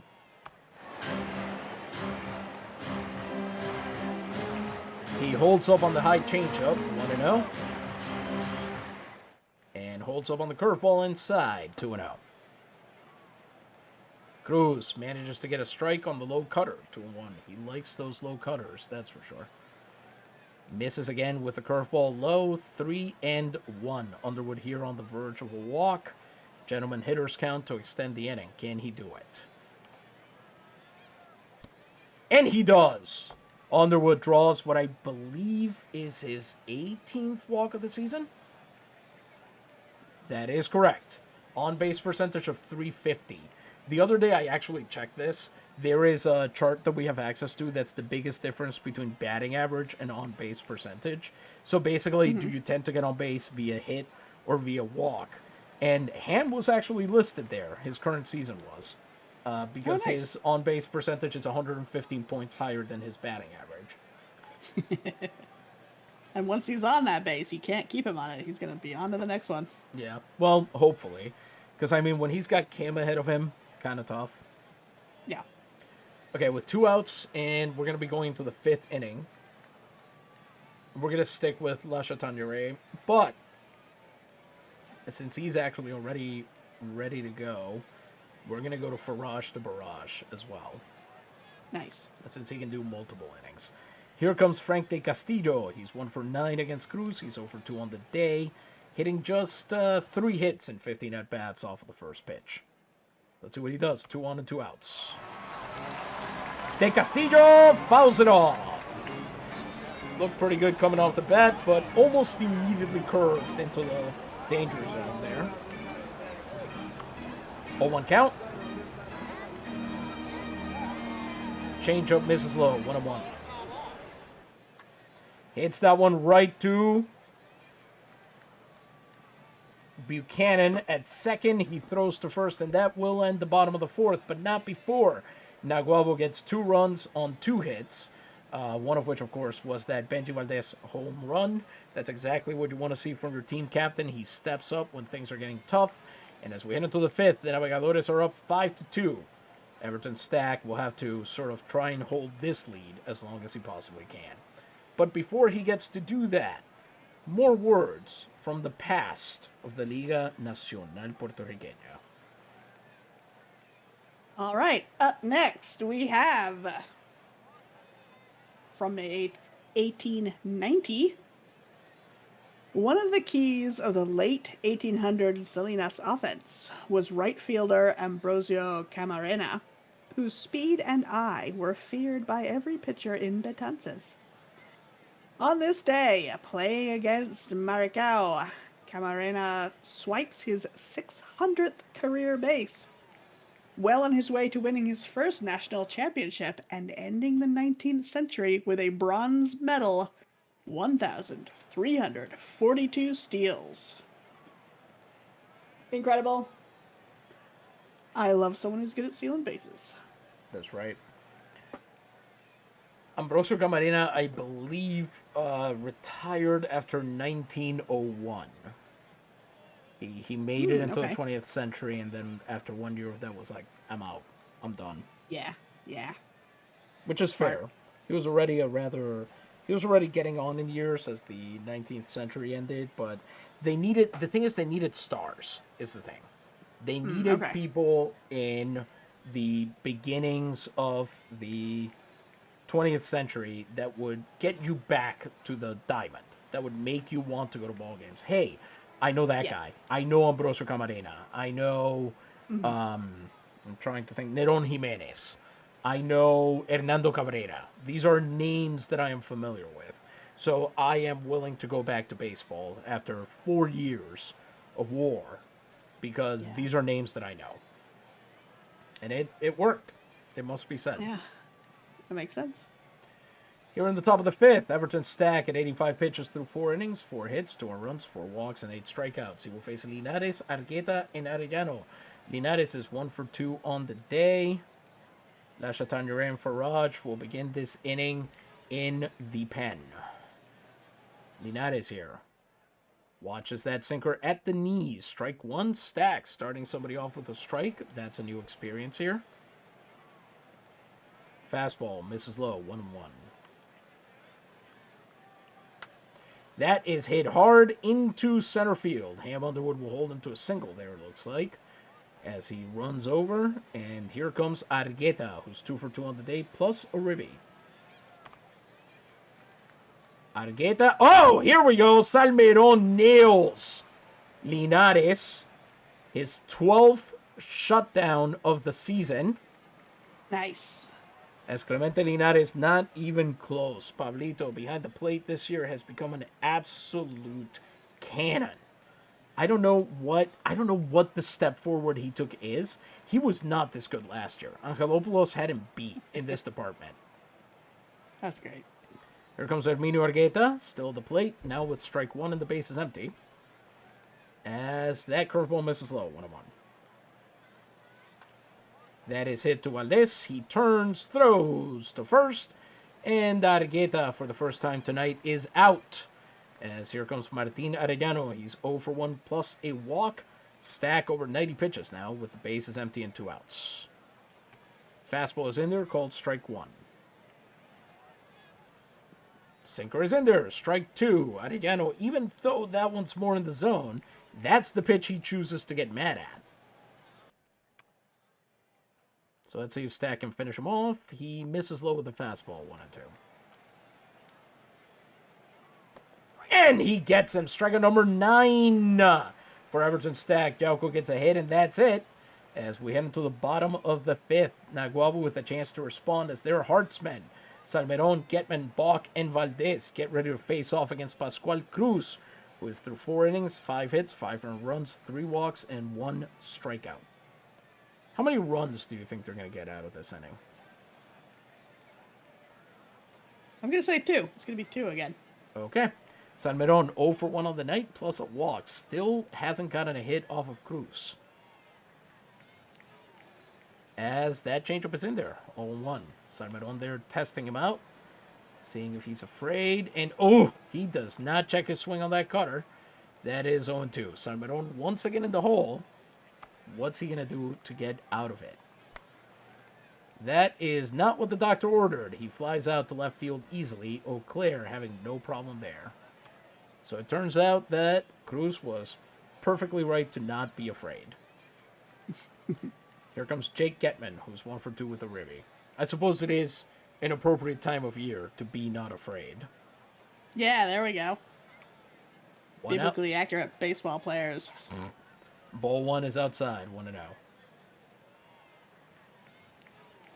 Change up down the middle for a strike, 1-1. Yeah, I'll tell you.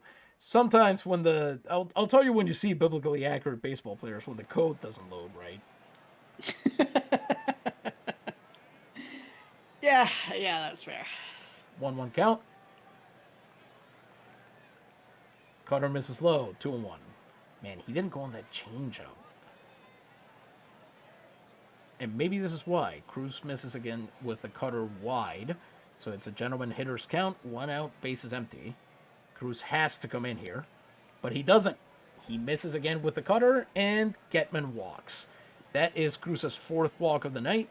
And he will now face Wally Bach, who's 1 for 1 with 2 runs batted in, plus a Bach walk. Man on first and 1 out. Getman steals second without a throw. That's his 14th steal of the season. I mean, look at that. Fox is just, sure, whatever. Yeah. 1-0 count. Man on second and 1 out. Oh, they're going to get him. Getman tries to steal third, and he gets nailed. Which is rough, because Fox has only thrown out 13 of 44. That's barely over 25%. And I have to imagine that all of them were on terrible ideas like that. Yeah. 2 outs and the base is empty, and a 2-ball count on Wally Bach, who suddenly has a much tougher field to defend. As Cruz apparently gets a strike call on that cutter. Interesting. Maybe the umpire wants to go home. Let's see here.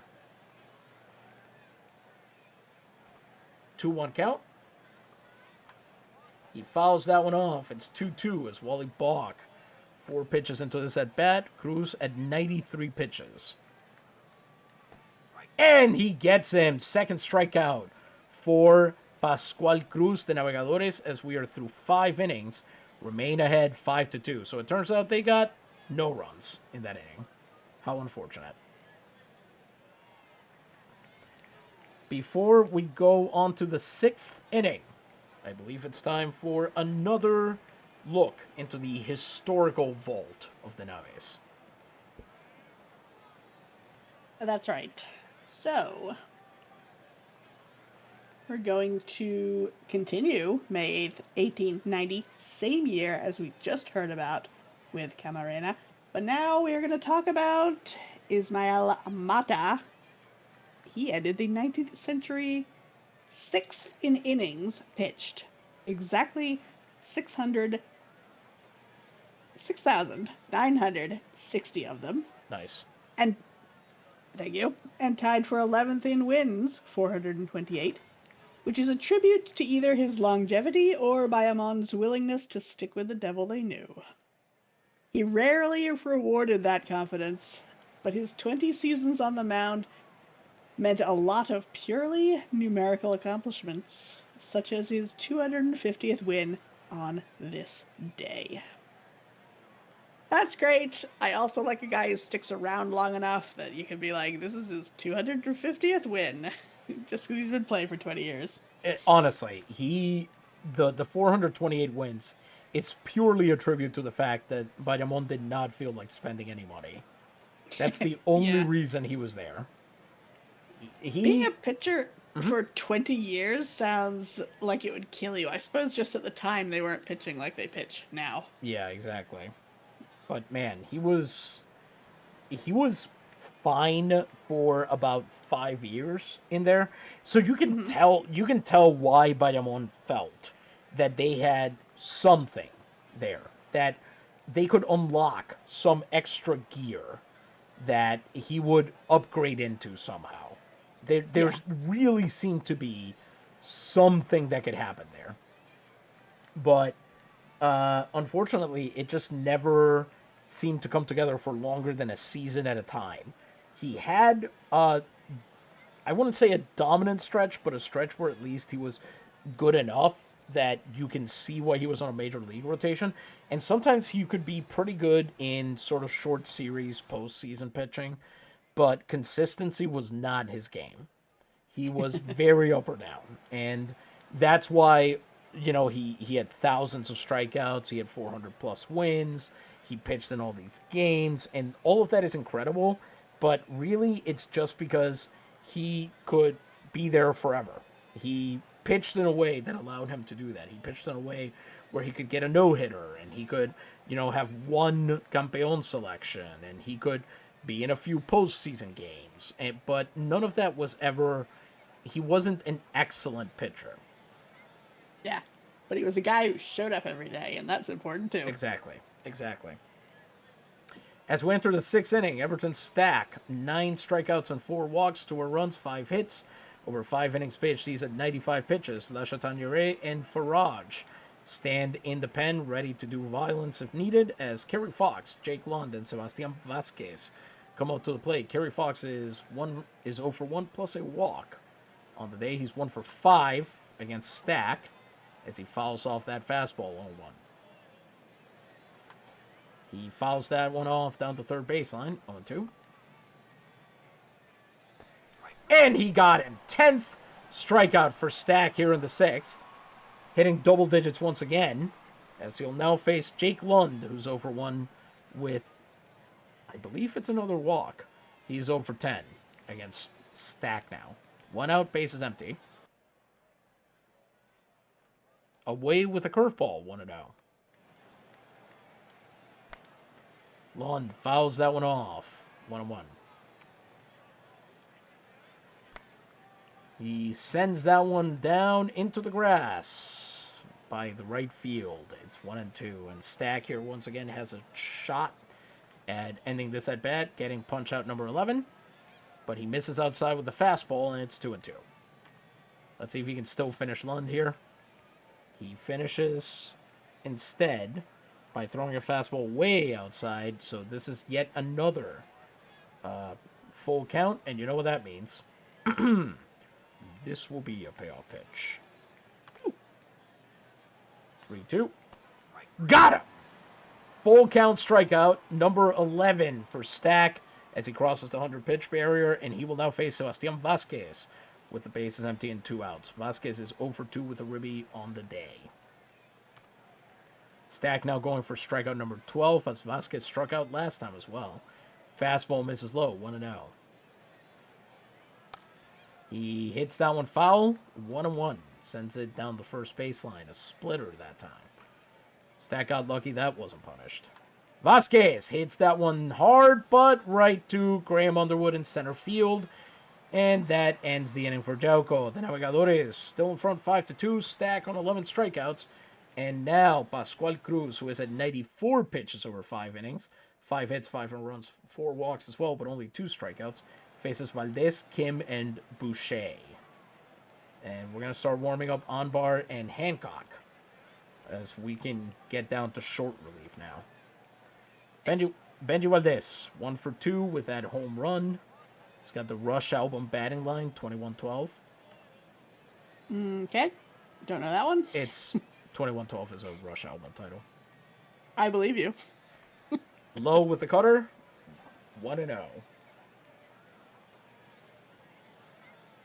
And that's in the dirt. Ball 2. 2-0. And what happens now? He's inside with the cutter. 3 cutters, all inside. You should know this. You should know this album because the first single off of it, released in June 1976, is called "The Twilight Zone." Oh man, huh? I know Golden Earring's song "Twilight Zone." I don't know Rush's song "Twilight Zone." I wonder if it's different. Yes, it is. It is based on "Will the Real Martian Please Stand Up" and "Stop Over in a Quiet Town," and it was dedicated to Rod Serling. Oh, that's nice. That's Happy birthday incredible. to Rod Serling as of yesterday. And Ricky Henderson, 2 of the most important, I think we can all agree, and prophetic men in history. Sure. 3-0 count. 4-pitch walk to Valdez. Cruz's 5th of the game, as here comes Kim Min-soo. He had a double last time he came up in the 4th. He comes up here, he's 1 for 2 on the day. He's now 3 for 8 against Cruz. As Valdez steals second easily. That's number 13. Argueta running in to offer moral support to the overmatched infield. I mean, you see that, right? The center fielder? Yeah. He's coming over just to let them know he has their back. He supports It's important. them. Exactly. Morale. Let's see if Valdez also gets thrown out trying to steal third. 1-0 count. Kim swings through that cutter. 1-1. Kim sends that one down the left field line, but it'll be foul at the very end there. A good line drive. Shame about the curve there. 1-2 count. And Kim goes down swinging. That's Cruz's 3rd strikeout of the night with 1 out and 1 on. Here comes Boucher, who's 0 for 2. Can he do any better? He hits that one foul. 0-1.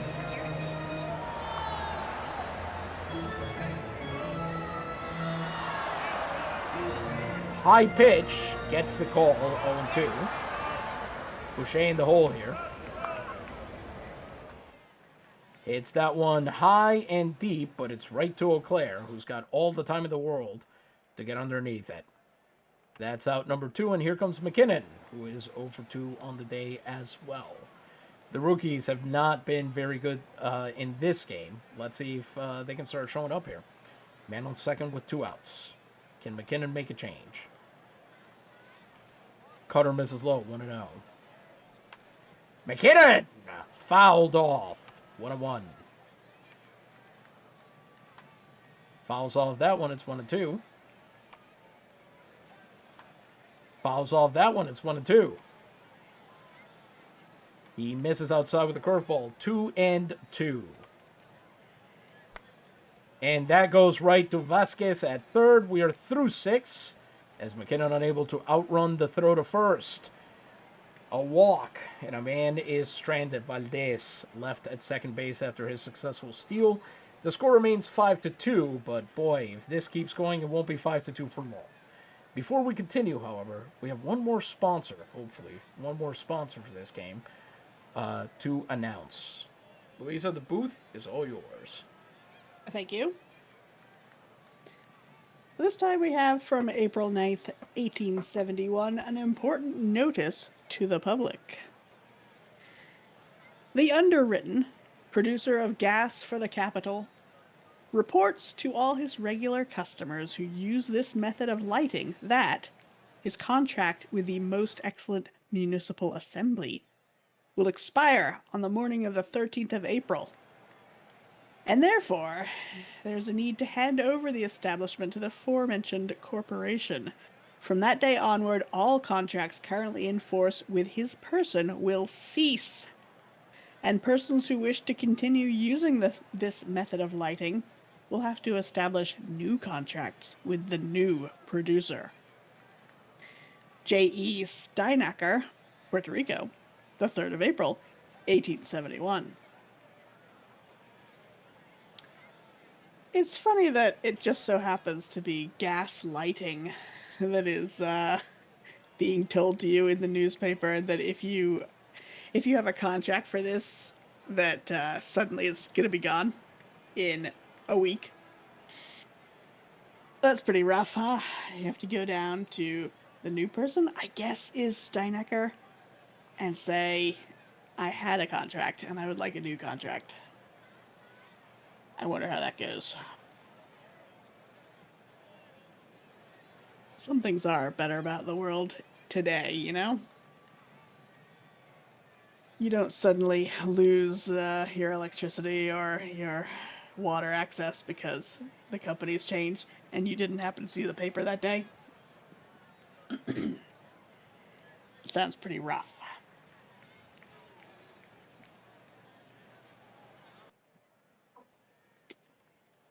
And it says it was announced the 3rd of April, but the paper is the 9th. I sure hope it got published before the 9th. I hope people aren't finding out with 4 days' notice that they need to completely rearrange their gas supplier.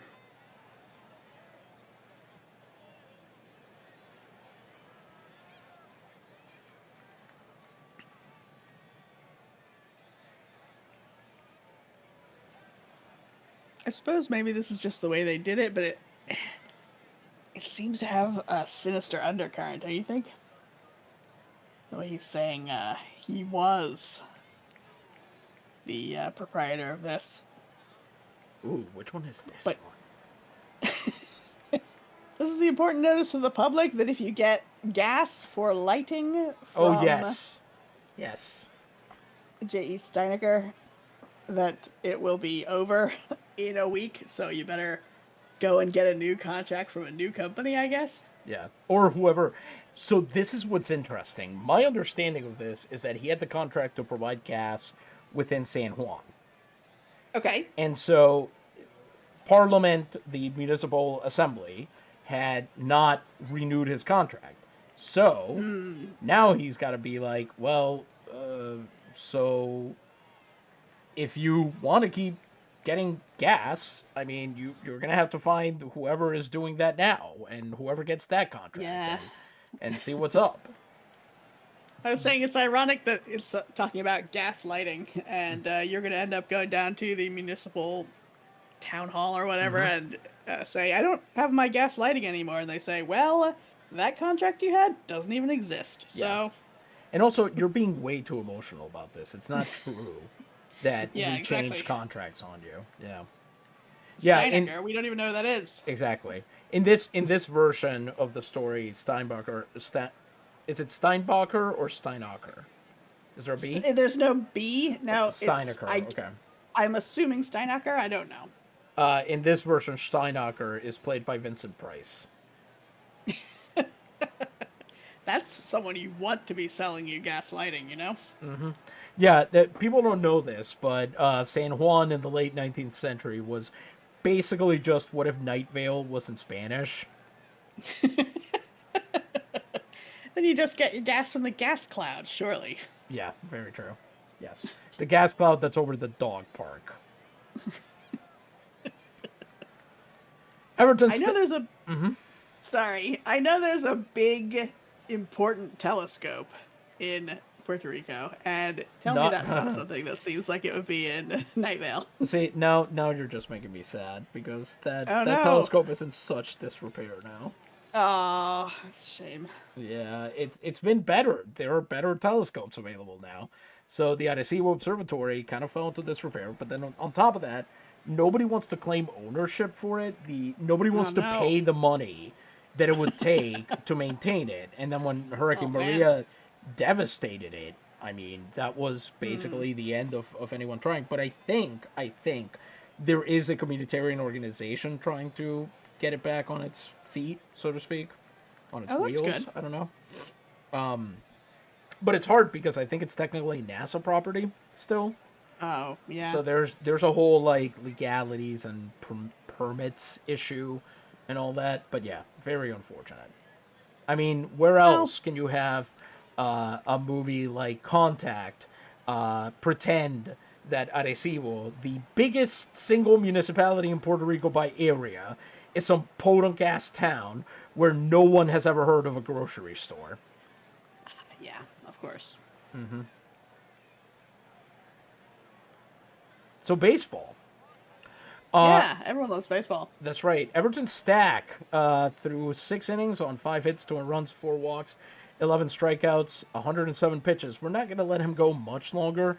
We're going to try to see if he can make it to 15 strikeouts because he's already logged some of those games. And Eau Claire is here. He's 1 for 2 on the day. Then after that, it's Pascual Ortiz and Ken Buchanan.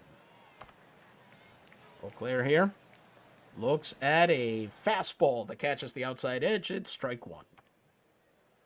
Stack getting started early here as he then misses with a splitter down below. 1-1.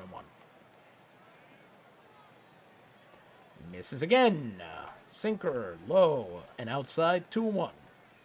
110 pitches on the line for Stack here as Eau Claire. Big can of corn over the right part of the infield, and it falls over. Looks like that was Kim who makes the catch. It's out number 1. Pascual.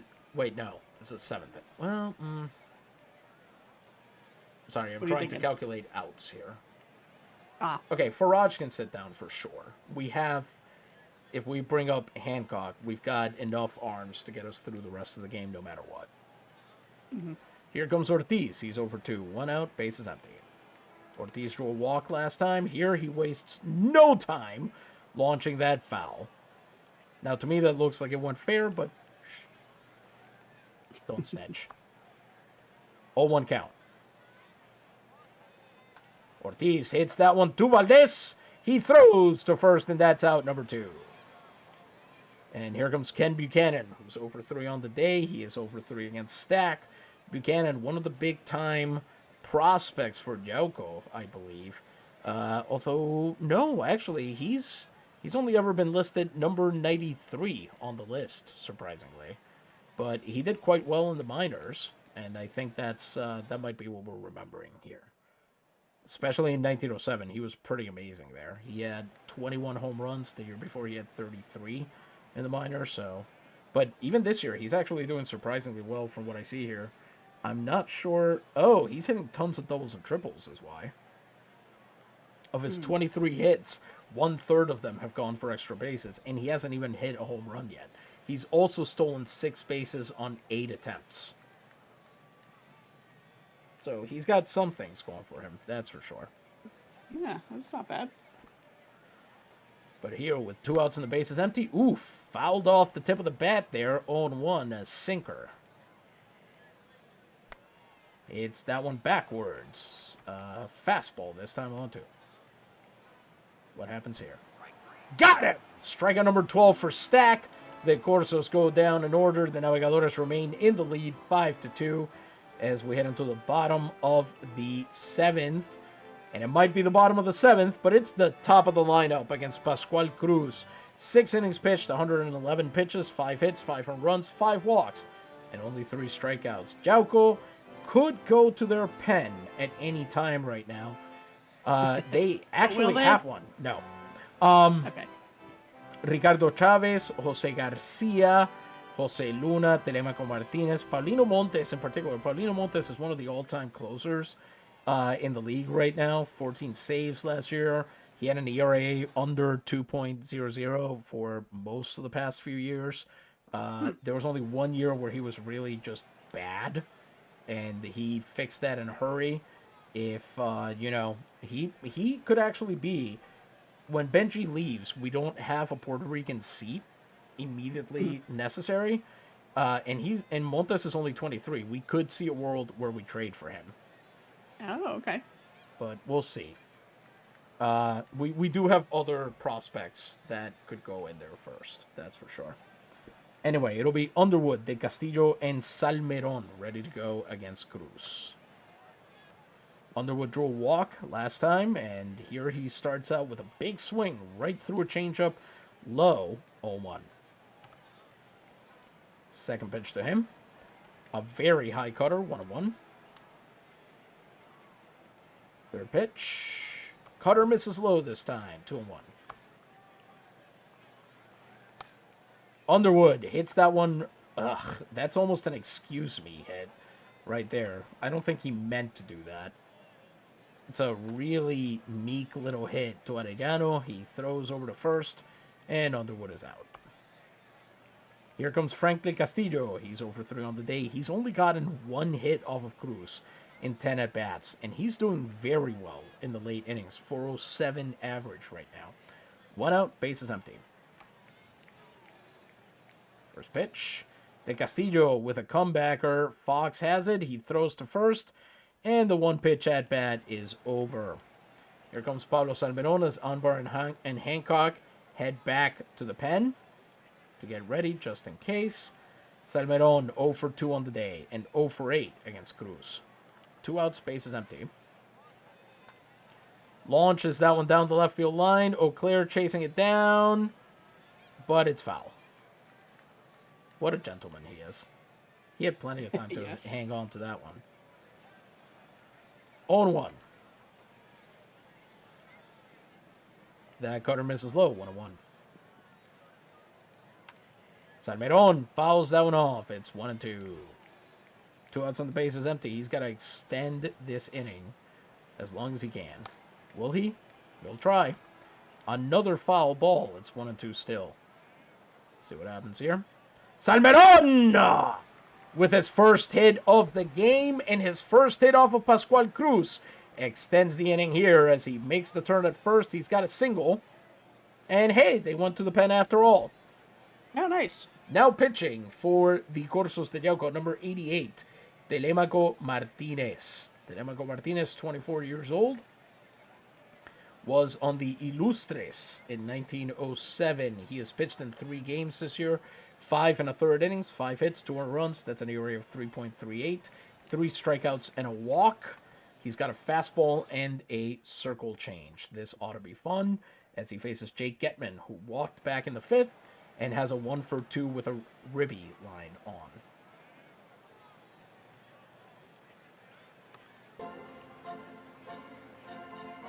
Getman batting. He swings right through the fastball. 0-1. 2 outs and a man on first as Martinez quickly gets 2 strikes on his quarry here. And looks like he missed. High and away on the circle change. 1-2. Getman with a line drive, but right to Lund. He's able to make the grab, and the inning is over. The Navegadores get that Salmeron hit, and that's it, as we head into the top of the 8th. I believe we've got more to learn about the history of May 8th in the Liga Nacional Puertorriqueña, and quite appropriately, May 8th on the 8th inning. That's right. And this is yet another, the 3rd from May 8th, 1890. It's a big year. On the one hand, Castro Arana getting to 2,000 strikeouts, which he was the 30th pitcher to do, is a shocking proof of competence, given that he was an incredibly below-average pitcher whose no-hitter happened mostly because they handed those out at Christmas in the 1890s. On the other hand, Arana had pitched for Calle for literally 13 years to get to that point, and by the end of 1890, he had walked over 2,400 batters and had been worth 31 losses to his team. Good grief. Yeah, not a good pitcher. That's amazing. And he was in the game for so long. Yep. Mata at least had years where he was above average. I checked. Arana had 1 year, his first season. After that, consistently Wow. fell short. Do you think at the time it was just they didn't have enough guys who were comfortable being pitchers, so once they had one, they're like, we just have to keep using him? There's probably some of that. There's also just the fact that with 78 teams and only 32 making it into the playoffs and only one being champion, right? Mm-hmm. There's a real question of how hard do you even try at that point, you know? That's true. It's if you know that you're not going to bring in the kind of playoff revenue that sustains a club long term with small stadia, cheap concessions, there's not a whole lot of profit centers. So the question becomes, do you give the fans something that's good enough for them to sit there and take it, basically? Do you give them slop, baseball slop? Or do you actually try to put together a competitive side and hope that that increases fandom? Yeah. And some Tricky. teams decide to take that first route. I mean, Castorana, yeah, he threw a no-hitter. He walked as many guys as he struck out on that no-hitter, possibly even more. He had years where maybe occasionally he'd throw a shutout, but he was not a good pitcher. And the fact that he stayed there for so long means one of two things. Either Calle did not feel... The more likely reason is Calle didn't feel like spending the money. There is a possibility that they thought there's something here that we must be able to unlock.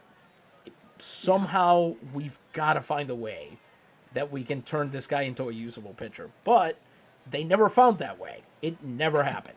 So, Oh, man. if that's after season 10 or so of trying to turn a guy into a usable pitcher and it not working out, you just say screw it.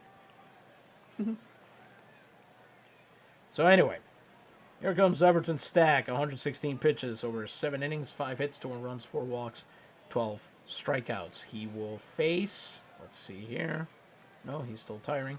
He will face Linares, Argueta, and Arellano. Linares last time faced the ignominious fate of getting gunned down at second when he was trying to steal back in the 5th. He's 3 for 7 off of Stack, though, and 2 for 3 today. So 2 of his hits off of Stack have come tonight. As he swings right through that high fastball, 0-1.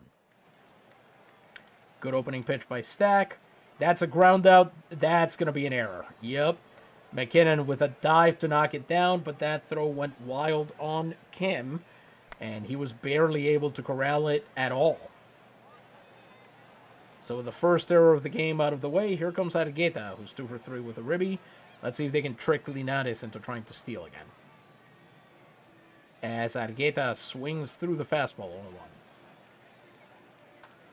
He fouls that one off. It's 0-2. Argueta in the hole here. Linares with a pickoff attempt there. He gets back on base in time. Argueta goes down swinging on the fastball there. That's Everton Stack's 13th strikeout of the game. And that's where we're going to call it a night for him. Let's see. What are our next guys? We got righty, switchy, and lefty. I think I'm going to go dependable here. Now pitching for the Navegadores de Naguabo, number 10, Kareem Anbar. Kareem Anbar has thrown 5 innings and 2/3, 2 hits, 5 strikeouts. He's got 1 win on the record. He's pitched in a total of 5 games, and he will face Arellano, Fox, and Lund with a man on first and 1 out. We'll start warming up Varela, and we'll keep Hancock in reserve just in case. Sinker slider, of course, for Anbar, as Arellano, who struck out last time, watches that slider miss outside. Misses again with a sinker, 2-0. Sinker is in there for a strike, 2-1. Sinker is in there for a strike, 2-2. And he got him! Anbar strikes out his first batter, Arellano. It's Arellano's 20th strikeout of the season, and Anbar's 6th. He now faces Kerry Fox, who's over 2. Outside with a sinker, 1-0. Outside with a slider, 2-0. Sinker misses low, 3-0. I don't know what's up with this plate issue they're having where it's just, let's just throw pitches wherever we want. And hopefully some of them will land where they're supposed to. That's how I'd be pitching, to be fair. Yeah. Down the middle with that sinker, 3-1, right down Main Street. And he issues his first walk of the season. Hey, that's happened twice this game. Here comes Jake Lund, who's 0 for 2, 2 on and 2 outs. Tying run at the plate. As that sinker is called a strike, 0-1. That slider is called a strike, 0-2. Let's see if Anbar can finish it off here. He got him! Check swing, and the umpire's fist goes up. He offered. 2 stranded. The score remains 5-2 for Naguabo.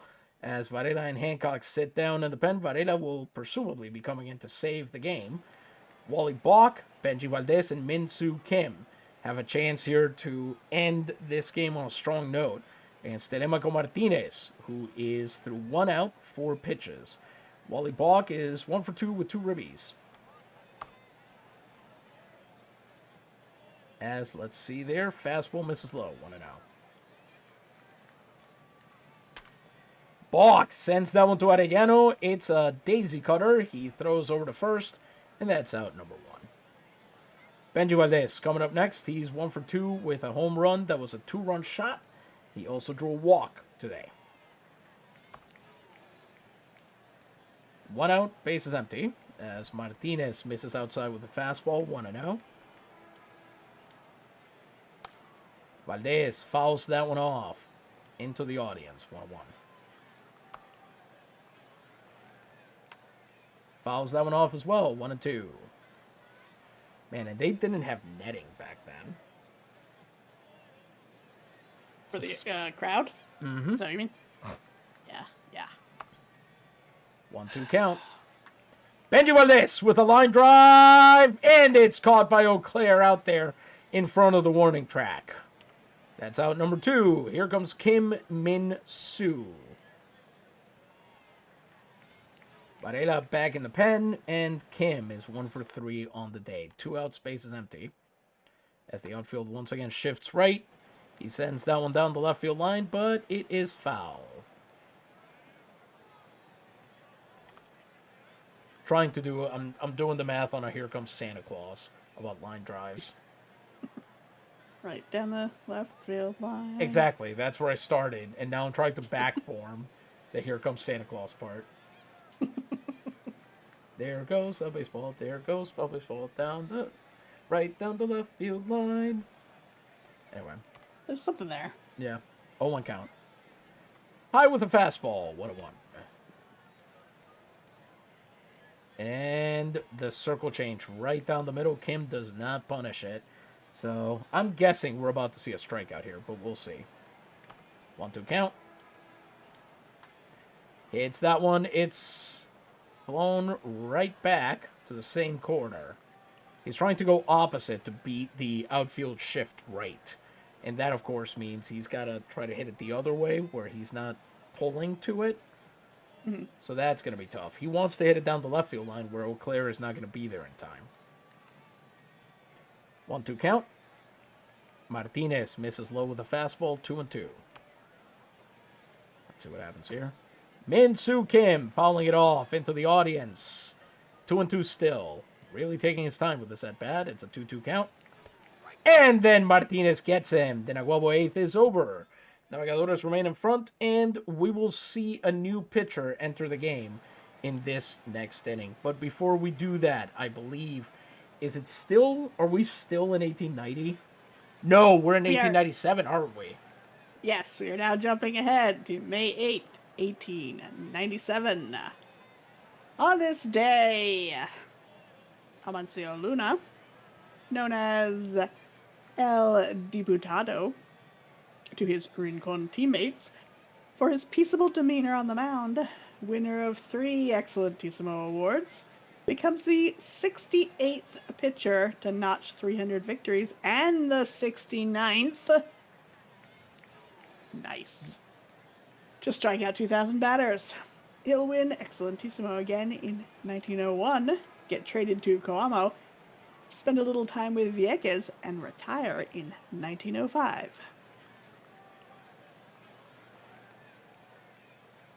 Yeah, he was part of the infamous Luna, Jimenez, Luciano, Alvarez, Ingenieros rotation. Okay. 3 of them would be up there at a time. And sometimes you'd even get, let me think, what were the other pitchers that were there with them? Angamarca had a few years up there. I think Loya only pitched out of the bullpen for them. They would keep bringing guys up from the reserve, is the thing. So, like, they would always have a 4th starter that basically just sat on the bench most of the year, and then once their main guys started getting tired, they'd bring him in for a while because he'd be fresh. That's pretty clever. Yeah, and they had an ongoing thing where what they would do, which I thought was pretty fun, is that they would rotate one of them out each year. So there would be one year where Luciano would go into the bullpen. There would be a year where Alvarez would sit on the bench because he was the oldest one out of all of them. And so that way they always kept one of them completely rested in case they needed depth. Ah, that's revolutionary compared to how a lot of people handle their bullpens. Exactly. It was one of the few things that I think the Lavan Carrillo Ingenieros did right. That era of ownership, of sponsorship rather. They only won one title in that era, and you can kind of see why, because the team just couldn't find its identity anymore. Cardenas, when he had been the sponsor, really tried to make sure that if you knew an Ingenieros player. You would know him if he was out of uniform.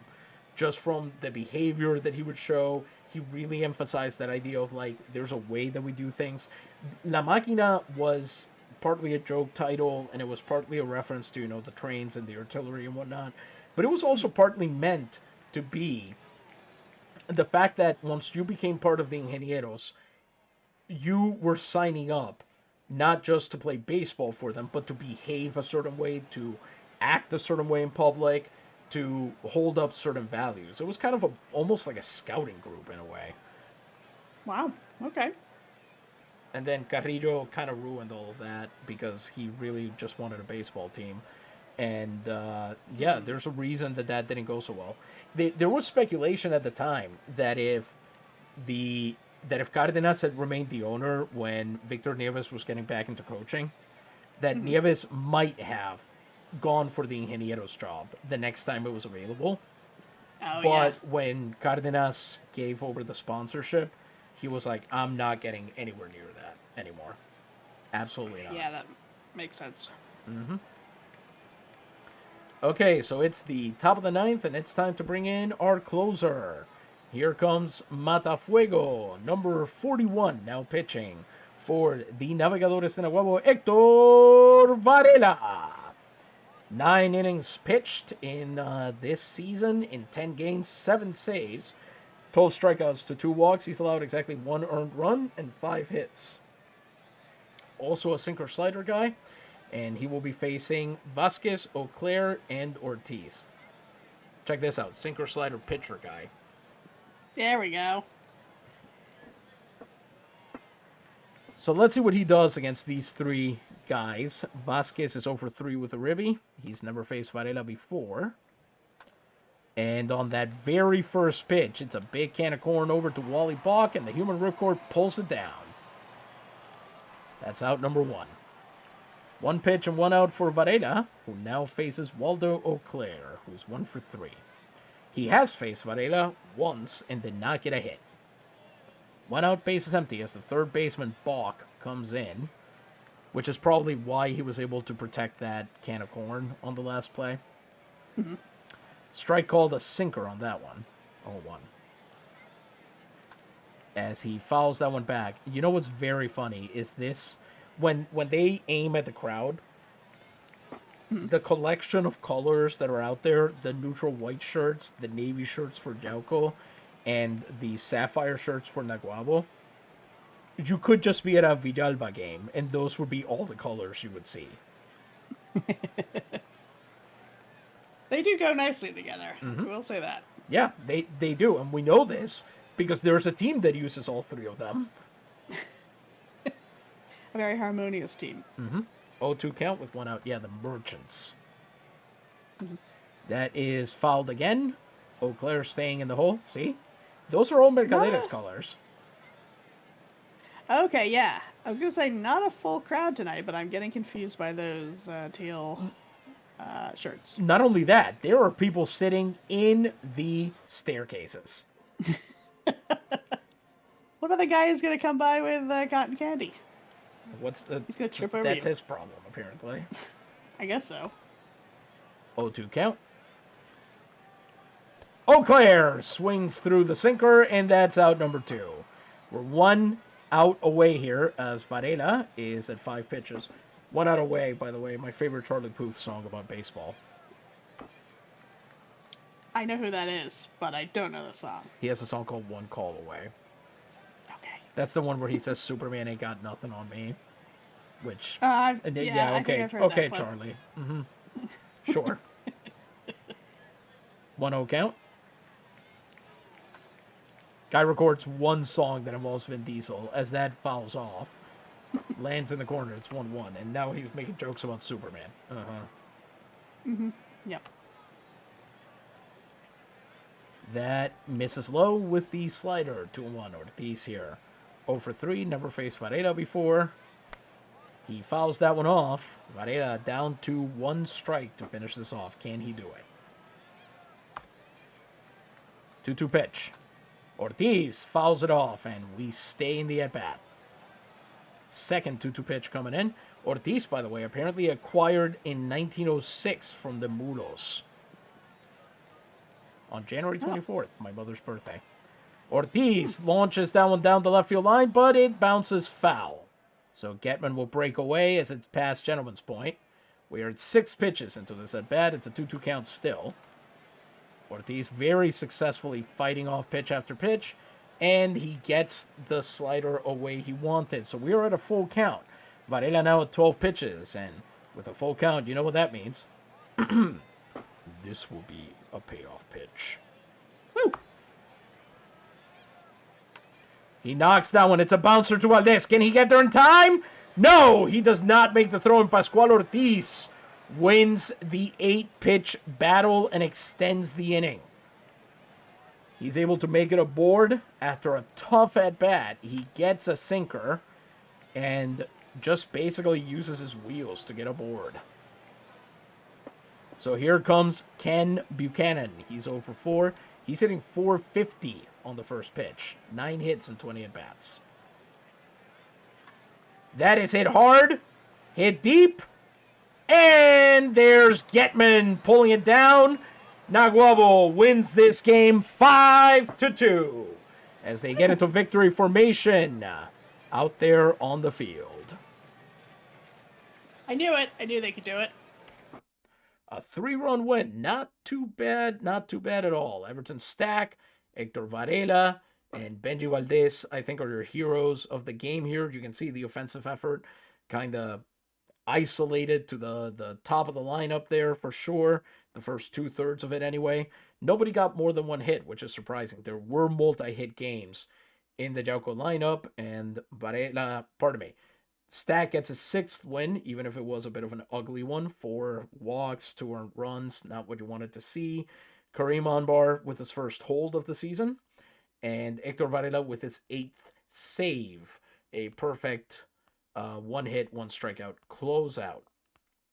Before we give our final thoughts and move on, I want to say there is one final bit of history we should talk about, and it's especially relevant to one of the players in this very ball game. That's right. We have one more note from May 8th, and this is May 8th, 1907. So just 1 year ago. On the same day, 2 pitchers get to enjoy one of the best games of their careers. Everton Stack, who should probably sound familiar to you, drops a 16 strikeout, no walk game on the Mulos de Aguas Buenas. It's the 3rd game of his career where he's struck out 15 or more batters, and the 2nd of 6 such games he'll pitch in 1907. And we also have Cosme Mendez, only strikes out 3 Metropolitanos to San Juan, and he walks 3 to boot, but what he doesn't do is allow any of them to reach base on their own.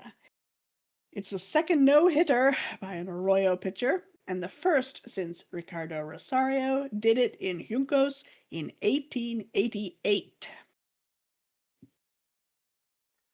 Amazing pitchers. We love Stack, of course. I didn't know about Mendez, but now I do. If you're Everton Stack, right, the hope here was that the hope was to get him to 15 strikeouts so he could log 2 15 strikeout games exactly, 2 years apart. Mm-hmm. That didn't happen, obviously, unfortunately. but he certainly gave it a really good effort. And oh yeah, Cosme Mendes is still with Arroyo if his profile ever loads. I can see he's with Arroyo, but I his bio is taking forever to load. He's actually doing quite well this year. He's 4-1 over 6 games, ERA of 1.81. Maybe his strikeout and walk ratio is maybe a little bit worse, but he hasn't allowed a home run. He hasn't hit a guy. He's holding lefties under the Mendoza line right now. Mhm. So not bad at all. I believe he is their number. Oh, he's their number 4. That's actually surprising because the other 3 guys they have there, well, very good pitchers. I would argue he should be a number 2 or a number 3 in this rotation, but who cares? Mhm. Also, interestingly, they have 2 guys named Anderson. There's a lot of guys named Anderson. This is Anderson to true. Anderson, what?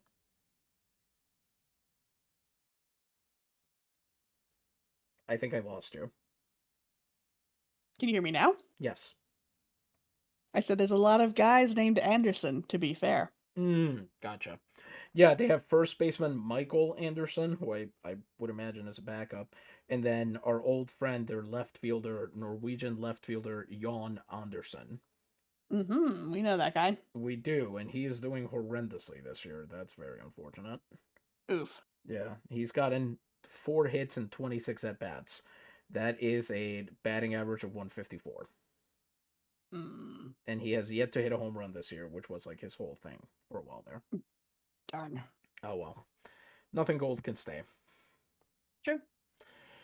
Well, unless it's sapphire and gold, in which case it is currently 27-3 to start the season. Any final thoughts, Louisa? Nice. It was a good game. Nice to see the Naves win. Nice to see a home run and hear the big foghorn. That's my favorite thing. So it was a great game. I was pretty happy with it too. We will have to check the schedule to see what we do next week.